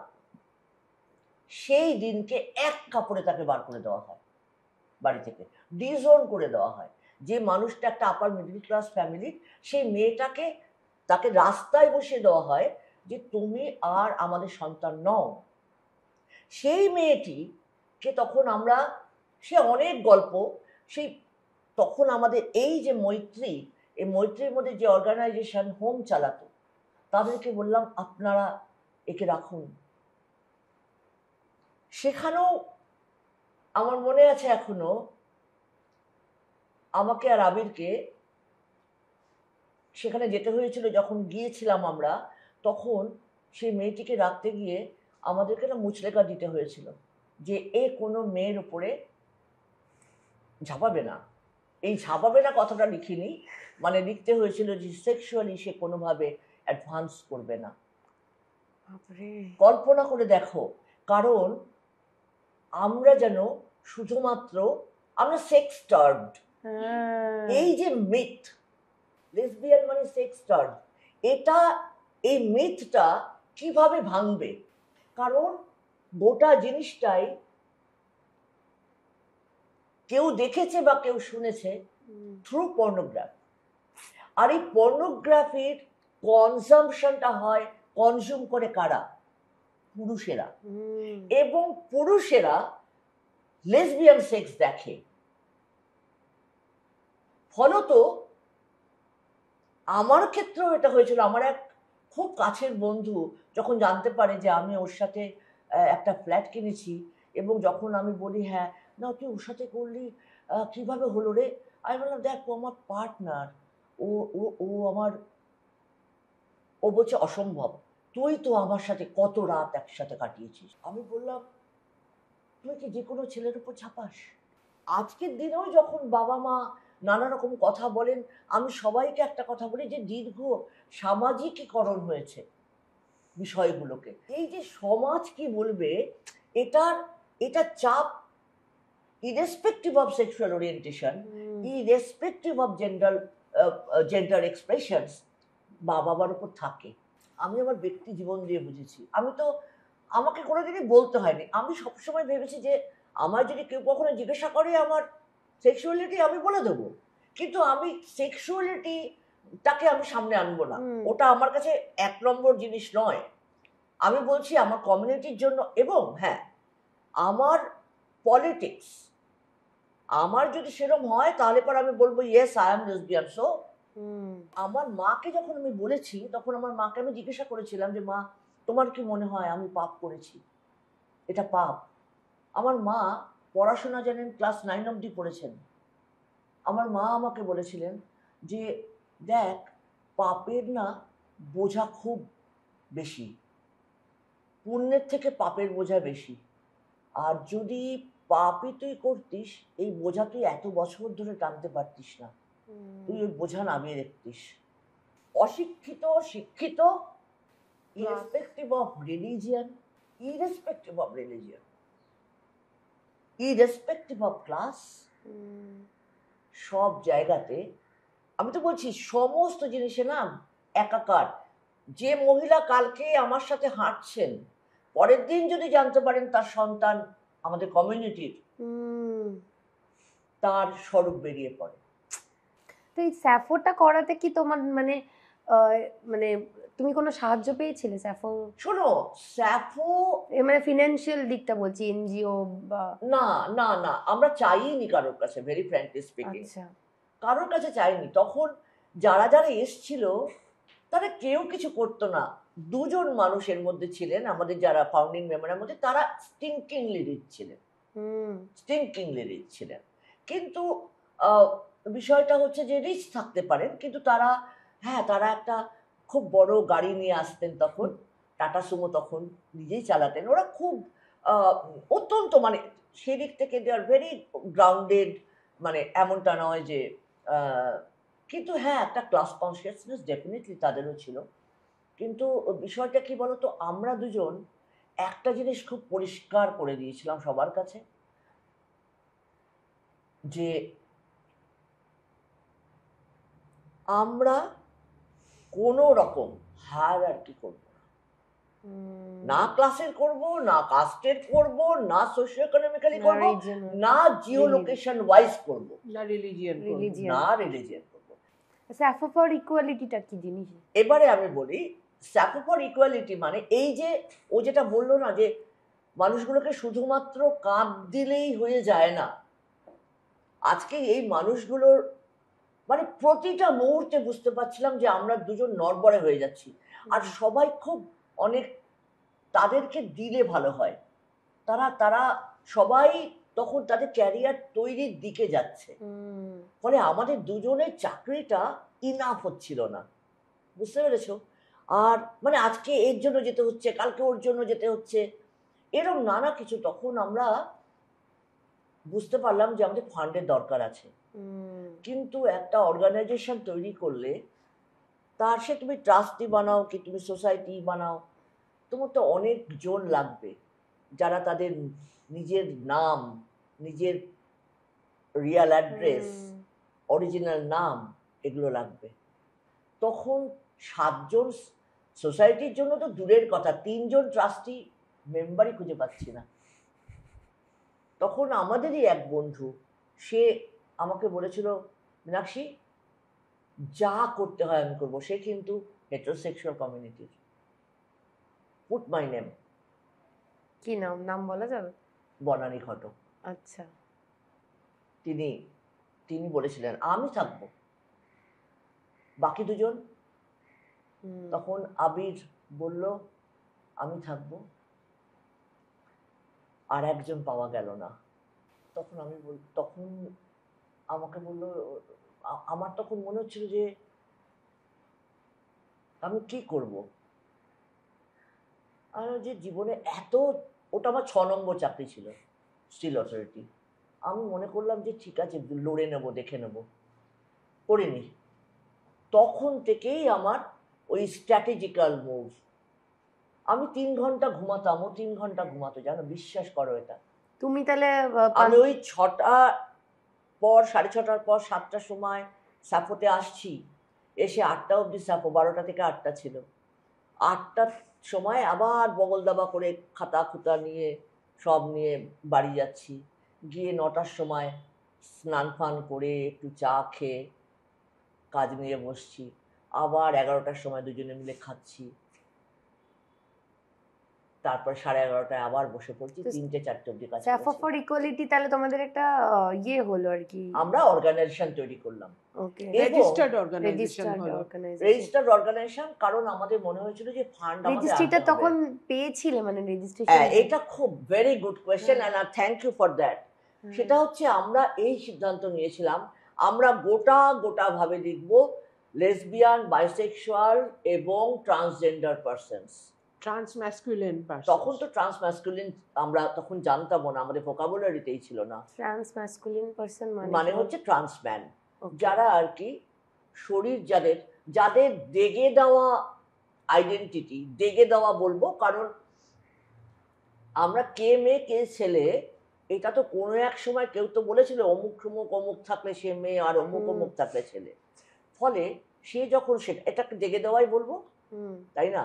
তো আমি দেগে দেওয়া মেয়ে এবং আমার নিজের সাথে, আমার নিজের শরীরের সাথে মননের কোনো তফাৎ হয়নি, অনেকের হয়েছে, তাই আমি ডেকে দেওয়া বলি।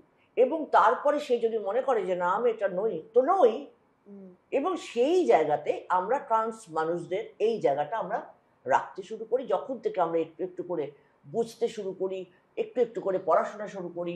ইন্টারনেট আসার ফলে আমাদের এই সুবিধাটা হয় এবং আমরা ট্রান্স ম্যাসকুলাইন মানুষদেরকে আমরা মনে করি যে এদের জন্য, ট্রান্স উইমেনদের জন্য অনেক জায়গা আছে, কিন্তু ট্রান্স ম্যাসকুলাইন মানুষদের জন্য ছিল না। এটা বোধহয় এখানে আমার মনে হচ্ছে LGBTQ প্লাস এইগুলো একটুখানি বোধহয় পরিষ্কার করে দিলে ভালো হয়। তার কারণ এখানে এল মানে হচ্ছে লেসবিয়ান, মানে সমকামী মেয়ে, দুটি নারীর মধ্যে প্রেম, আর এবং সম্পর্ক জি হচ্ছে গে, দুটি পুরুষের মধ্যে সম্পর্ক। এলজি বি, বি মানে বাইসেক্সুয়াল ম্যানও হতে পারে, বাইসেক্সুয়াল ওম্যানও হতে পারে, দুজনের প্রতি ইন্টারেস্ট, দুজনের প্রতি ইন্টারেস্ট থাকবে। আর টি মানে হচ্ছে, টিতে কিন্তু ট্রান্স ওম্যানও পড়ে, ট্রান্স ম্যানও পড়ে। ট্রান্স ওম্যান মানে হচ্ছে যে পুরুষ শরীর নিয়ে জন্মেছে কিন্তু মনে মনে নারী ভাব পোষণ করে, সে হচ্ছে নিজেকে মেয়ে মনে করে, নিজেকে মেয়ে মনে করে, সে হচ্ছে ট্রান্স ওম্যান। আর ট্রান্স ম্যান হচ্ছে ঠিক তার উল্টো, যে নিজে মেয়ে শরীর নিয়ে জন্মেছে, সে নিজেকে সম্পূর্ণভাবে পুরুষ মনে করছে, সে হলো ট্রান্স ম্যান। ট্রান্স ম্যাসকুলিনও বলা হয়, ট্রান্স ফেমিনিন আর ট্রান্স ম্যাসকুলিনও বলা হয়। আর কিউ মানে হচ্ছে কুয়ার। এর পরেও আছে আই, আছে আই মানে হচ্ছে ইন্টারসেক্স, যাদের জননাঙ্গ সম্পূর্ণ নারী অথবা পুরুষ হিসাবে সংগঠিত নয়, না সব হিজড়ারাই ইন্টারসেক্স নয়। হিজড়া মানে কিন্তু একটা প্রফেশন। হিজড়া কোনো ওই ধরনের জেন্ডার সেক্সুয়াল আইডেন্টিটি নয়। হিজড়া মানে যে বৃত্তিটা আমি গ্রহণ করছি সেই বৃত্তিটা হচ্ছে হিজড়া বৃত্তি। সেই বৃত্তি অনুযায়ী তাকে, তুমি যদি সেই বৃত্তিটা সে নেয় তখন তাকে তুমি হিজড়া বলতে পারো। এরপরে আই আছে ইন্টারসেক্সড পারসনস, এ আছে আসেক্সুয়াল পারসন। আসেক্সুয়াল মানে যে কোনো সেক্সের প্রতি অ্যাট্রাক্টেড হয় না সেক্সুয়ালি, কিন্তু প্রেম আছে, তার বন্ধুত্ব আছে, প্রেম আছে, সবই কোনো রকম। আবার এমনও নয় যে তার, মানে এগুলো একটু কমপ্লিকেটেড, এত ছোট পরিসরে বলা মুশকিল। মানে আসলে এই কারণেই একটা প্লাস দিয়ে রেখে দেওয়া হয় যাতে করে পরপর যেমন নন বাইনারি আছে। হ্যাঁ, নন বাইনারি আইডেন্টিটিটা টোটালি একটা জেন্ডার আইডেন্টিটি। নন বাইনারি আইডেন্টিটি মানে হচ্ছে আমি একাধারে নারী এবং পুরুষ দুই ভাবই পোষণ করি। আমি নিজেকে নারীও মনে করি, পুরুষও মনে করি। আমি আবার এরকম এই নারী পুরুষের জায়গাটাতে কিন্তু কোনো এরকম নেই। আমি কতটা, আমি একটু বলি এটা, কারণ এটা হচ্ছে কি না, মানে ধরো আমি নারী, ঠিক আছে, কিন্তু তুমি যেভাবে নারীকে দেখো আমি সেই নারী নই। কেমন মানে এই একটা স্পেকট্রাম থাকে তো, সেই সেই জায়গা থেকে যে হ্যাঁ অনেকে বলে যে আমি আমি নন বাইনারি, ফলে এখানে কেউ কেউ এমনটা হয় সে নিজেকে মানে আমি নিজেকে পুরুষ ভাবি বা আমি পুরুষ, কিন্তু আমি সেই পুরুষ নই যে পুরুষ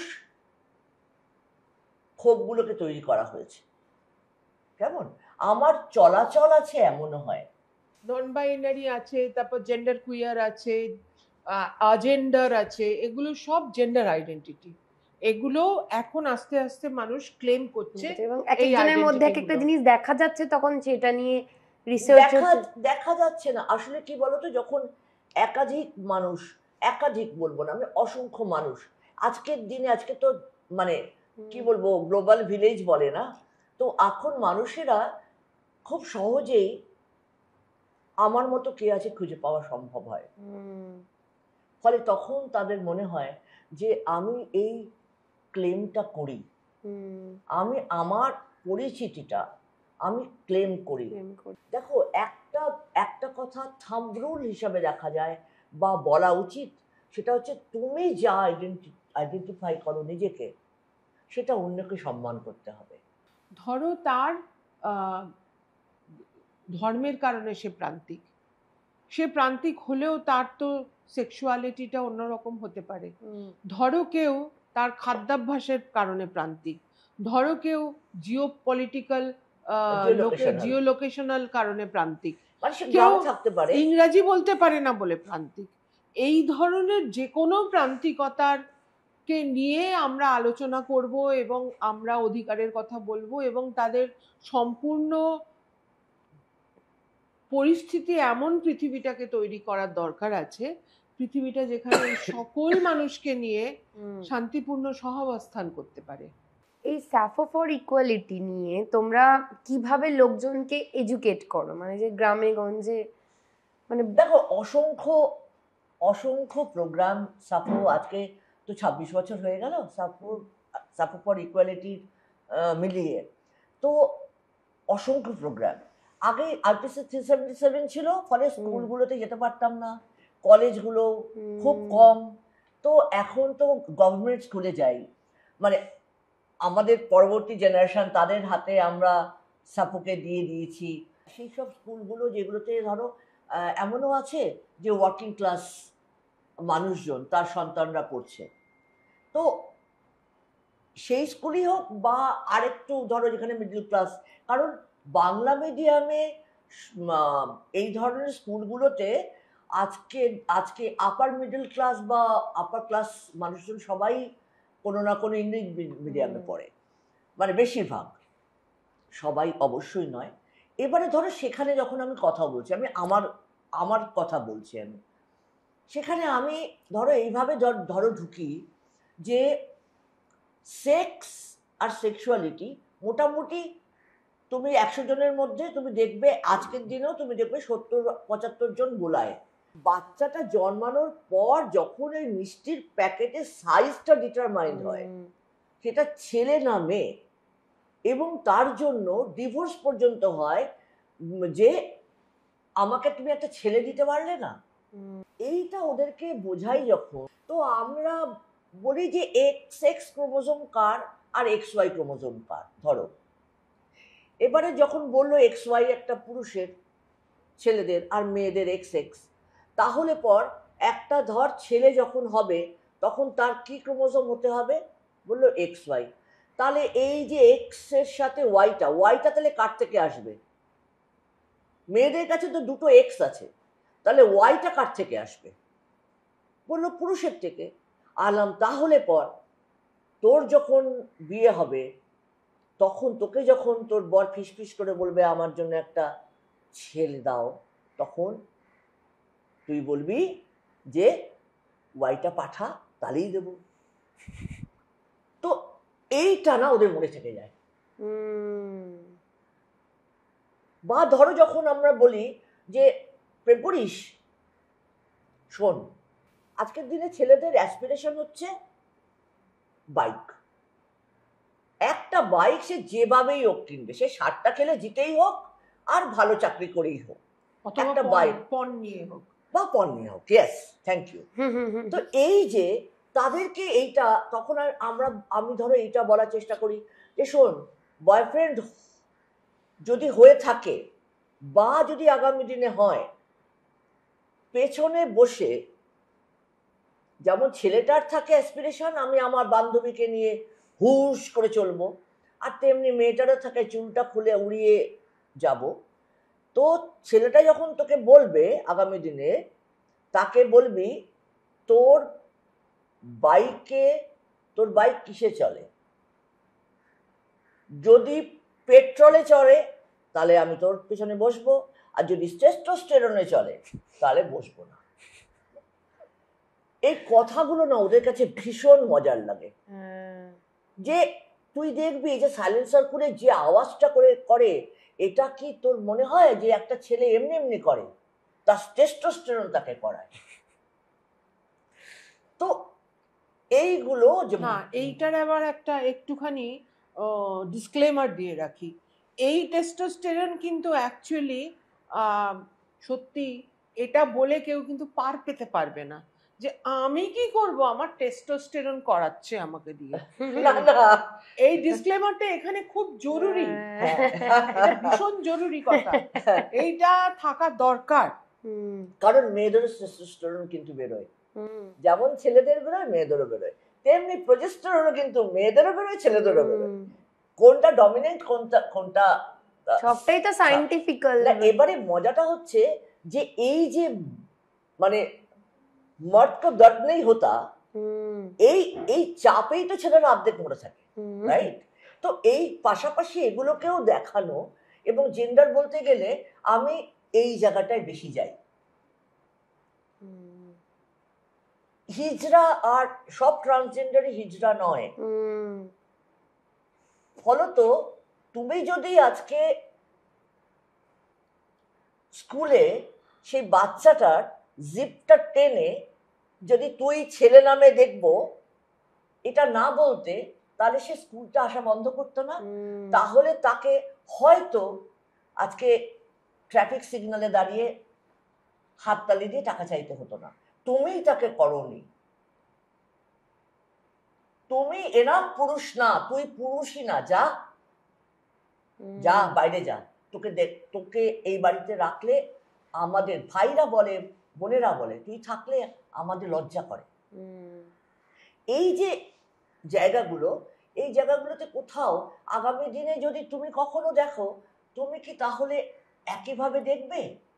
আমি একটু ডায়ালগ নিয়ে জানতে চাই, ডায়ালগটা ও ডায়ালগ, দেখো ডায়ালগের একটা ইতিহাস আছে। সেটা হচ্ছে যে নন্দীগ্রাম তখন বিশাল ভাবে নন্দীগ্রাম কাঁপছে। তো আমি আর অনিন্দ্য হাজরা প্রত্যয়ের বলে যে সংগঠনটা ছিল, তো সেই দুজনে মিলে তখন এই হচ্ছে কথা হচ্ছে না, মানে আমরা দুজনেই তখন ভাবছি যে অনিন্দ্যকে আমি বললাম দেখ, মানে কথা বলতে বলতে বলছি দেখ এই তখন বোধহয় খুব সামনে কিছু একটা ফেস্টিভ্যাল চলছিল কোথাও হবে, তাহলে দূর বাবা আমাদের তো কিছুই নেই, আমাদের সিনেমা কোথায় কে দেখাবে, চল আমরা একটা ফিল্ম ফেস্টিভ্যাল করি। তখন অনিন্দ্য আমাকে বলছে তুই ফাজলামো মারছিস। আল্লাহ কেন ফাজলামো মারবো, করি চল। তখন ও বলছে আর ইউ সিরিয়াস? আল্লাহ ইয়েস, চল। আমাদের কথা আমরাই বলি যখন, by the people for the people, চল আমরা করি। সেই সময় আমরা ম্যাক্স মুলারে গেলাম, আমরা আমি ও অনিন্দ্য ইয়েতে, তখন রাজু রহমান ছিলেন। তো ওনাকে আমরা রাজুদাকে বললাম রাজুদা এক কথায় বললো টাকা লাগবে কিন্তু। আমরা বললাম হ্যাঁ দেবো, ভাড়া দেওয়ার জন্য অডিটোরিয়ামটা, কারণ ওটা তখন ভাবছি, এবং তখন তো জানি না যে পারমিশন কি জিনিস, এগুলো জানতাম না। প্রথম 2 বছরের পর রাজুদা বললেন, আর ফেটে গেল পুরো, মানে কমিউনিটি এবং নন কমিউনিটি সবার কাছে ওটা দুর্গাপুজোর মতো হয়ে গেল। এবং তখন ম্যাক্স মুলার বলল আমরা তোমাদের পার্টনার হতে চাই, তোমাদের আর ভাড়া লাগবে না। এবং বার্লিন ফিল্ম ফেস্টিভ্যালের সিলেক্টেড ফিল্মস তখন ওরা আমাদের তবে থেকে আমাদের দিচ্ছে, এবং আমরা কত সাল থেকে করছি ভুবন, এটা ভুলে যাচ্ছি আমি। 2007 থেকে, বুঝতে পারছো কবে থেকে। এবং এই ফিল্ম ফেস্টিভ্যালটা এখন কলকাতার কালচারাল ক্যালেন্ডারে রয়েছে। আরো একটা কথা বলার দরকার আছে, এটা হচ্ছে the oldest and longest running without any gap. হ্যাঁ, কোনো বছর হয়নি এমন ফিল্ম, এরকম এখনো বছর হয়নি। যায়নি। এবং এটা ভারতবর্ষের প্রথম আর কি এলজিবিটি ফিল্ম ফেস্টিভ্যাল, পরবর্তীকালে অন্য অন্য জায়গাতেও হয়েছে। পরবর্তী প্রজন্ম আশা করছি যে আরো অনেক অনেক কাজ আগামী দিনে করবে। আর আমরা দুজন মাঝে মাঝে, কারণ আমরা বহু বছর বাদে এখন গিয়ে সিনেমা দেখতে পারি।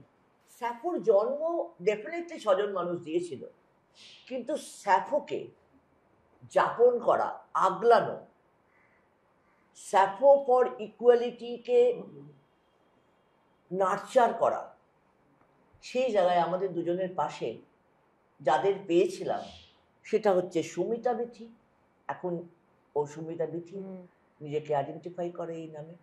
সেখানে পেয়েছিলাম ডক্টর রঞ্জিতা বিশ্বাস, সেখানে পেয়েছি পরবর্তীকালে নিহারিকা ব্যানার্জি, যে আমেরিকা থেকে অত বড় চাকরি ছেড়ে চলে আসে ইন্ডিয়াতে, কারণ সে চায় কুয়ার স্টাডিজ নিয়ে আরো আরো মানুষকে পড়াতে।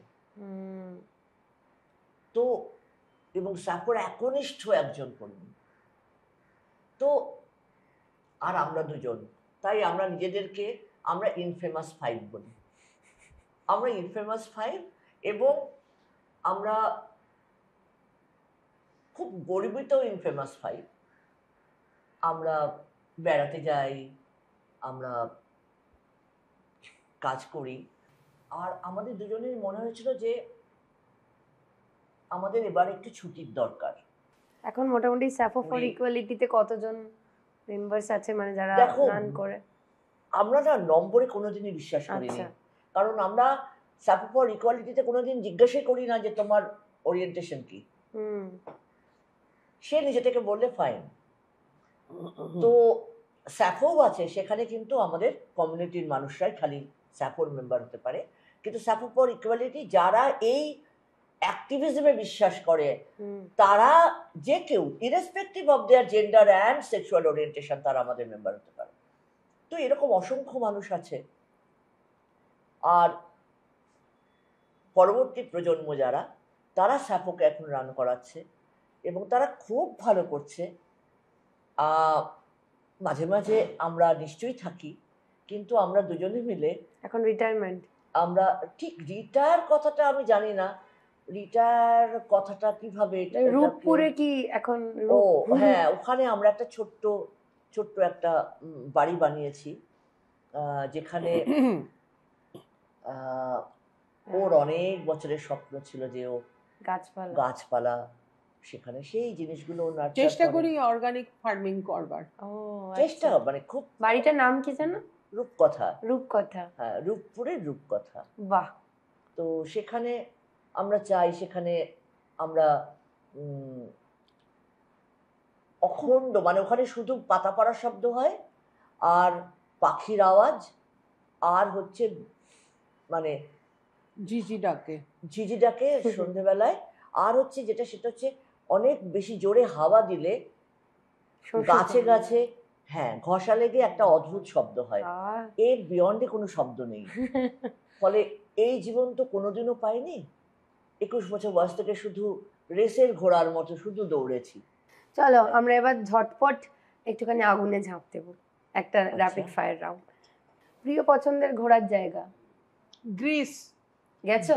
গ্রিসের লেসবস। আচ্ছা, তোমার?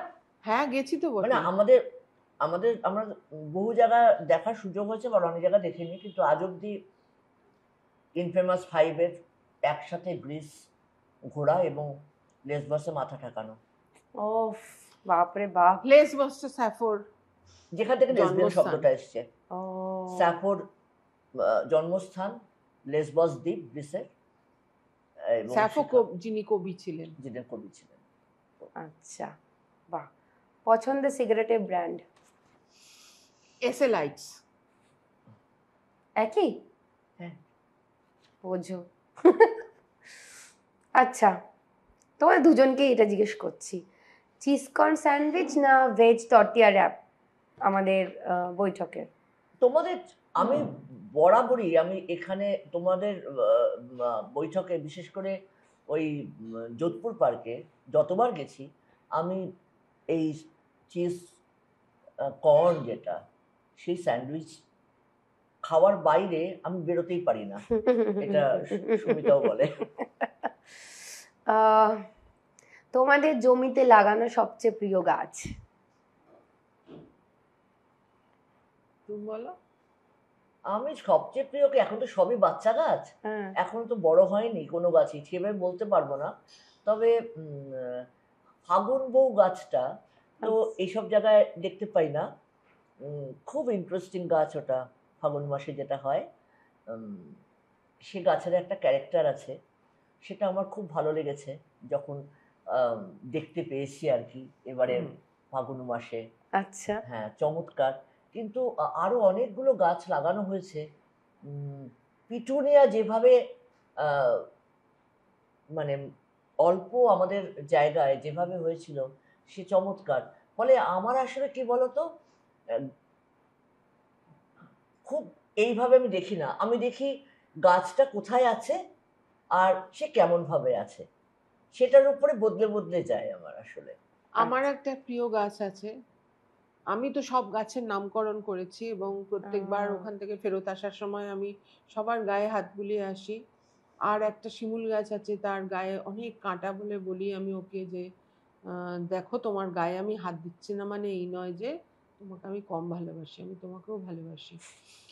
তবে আমার প্রিয় গাছ হচ্ছে একটা নিম গাছ, যেটা ওই গ্যারাজে গাড়ি ঢোকানো যাচ্ছে না বলে কেটে ফেলা হয়েছিল, কিন্তু সেই উঠিয়ে ফেলা হয়েছিল। সেই উঠিয়ে সেই নিম গাছটাকে উঠিয়ে ভেবেছিলাম মরে যাবে গাছটা, ওমা কি সুন্দর উঠিয়ে গাড়িটা এমন জায়গায় বসিয়েছি যেখানে ওই অসুবিধাটা হবে না, সেখানে এত সুন্দরভাবে ওটা আবার তৈরি হয়ে গেছে নিজে থেকে। সেই থেকে ওই নিম গাছটার পুনর্জন্ম হয়েছে বলে মনে হয়। আর আমার কেমন যেন মনে হয় যে একজন চাষি হিসাবে আমার জন্ম হয়েছে। বাহ। আচ্ছা, প্রিয় সাহিত্যিক?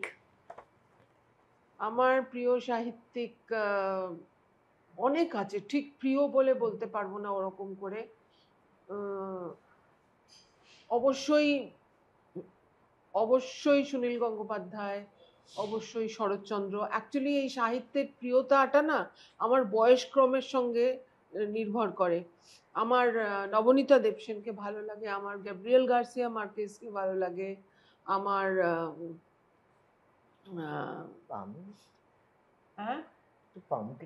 হ্যাঁ ওরহান পামুককে আমার মানে রিসেন্ট কালে ভীষণ ভালো লাগছে। পড়ে আছে তাই?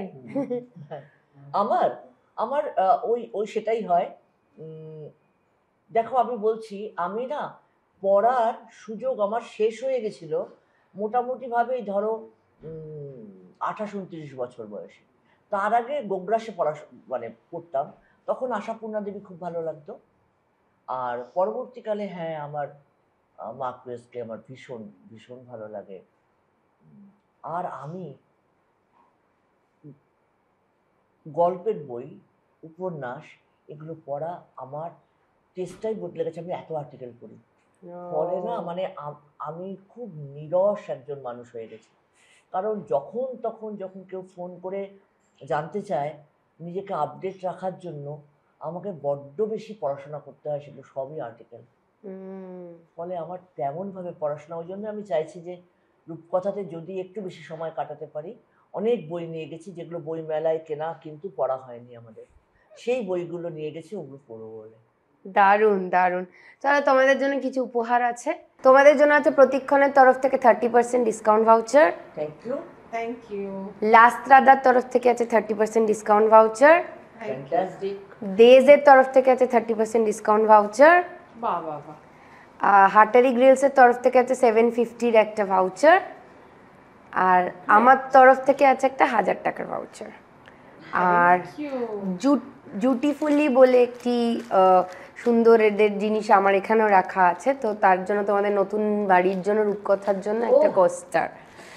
আরও আছে দুটো। অন্নপূর্ণার তরফ থেকে আছে একটা গিফট হ্যাম্পার।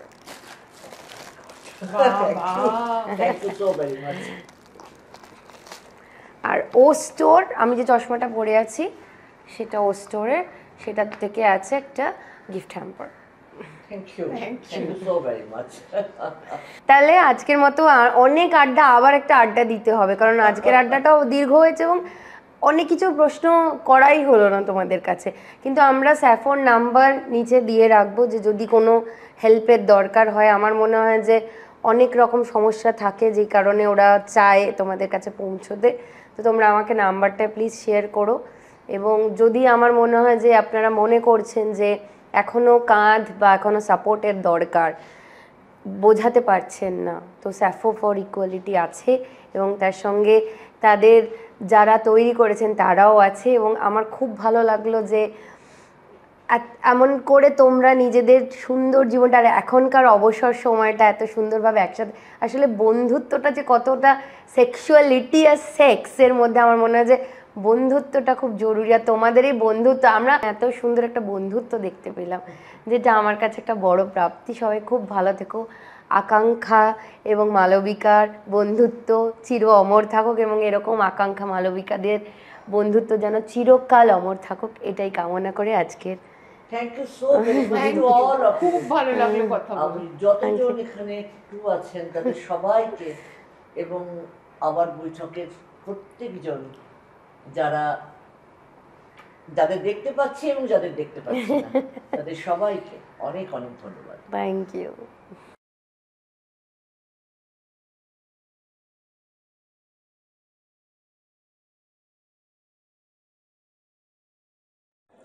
আমাদের এই পর্বের প্রশ্ন হলো, মালবিকা আর আকাঙ্ক্ষাদিদের নতুন বাড়ির নাম কি? মালবিকা, আকাঙ্ক্ষাদিদের নতুন বাড়ির নাম কি? ঝটপট উত্তরটা মেলে পাঠিয়ে দিন নিচে দেওয়া মেল আইডিতে এবং পেয়ে যান আকর্ষণীয় পুরস্কার। আর যদি আমাদের এই অনুষ্ঠানটা ভালো লেগে থাকে তাহলে অবশ্যই আমাদেরকে সাবস্ক্রাইব করুন এবং শেয়ার করুন। ধন্যবাদ।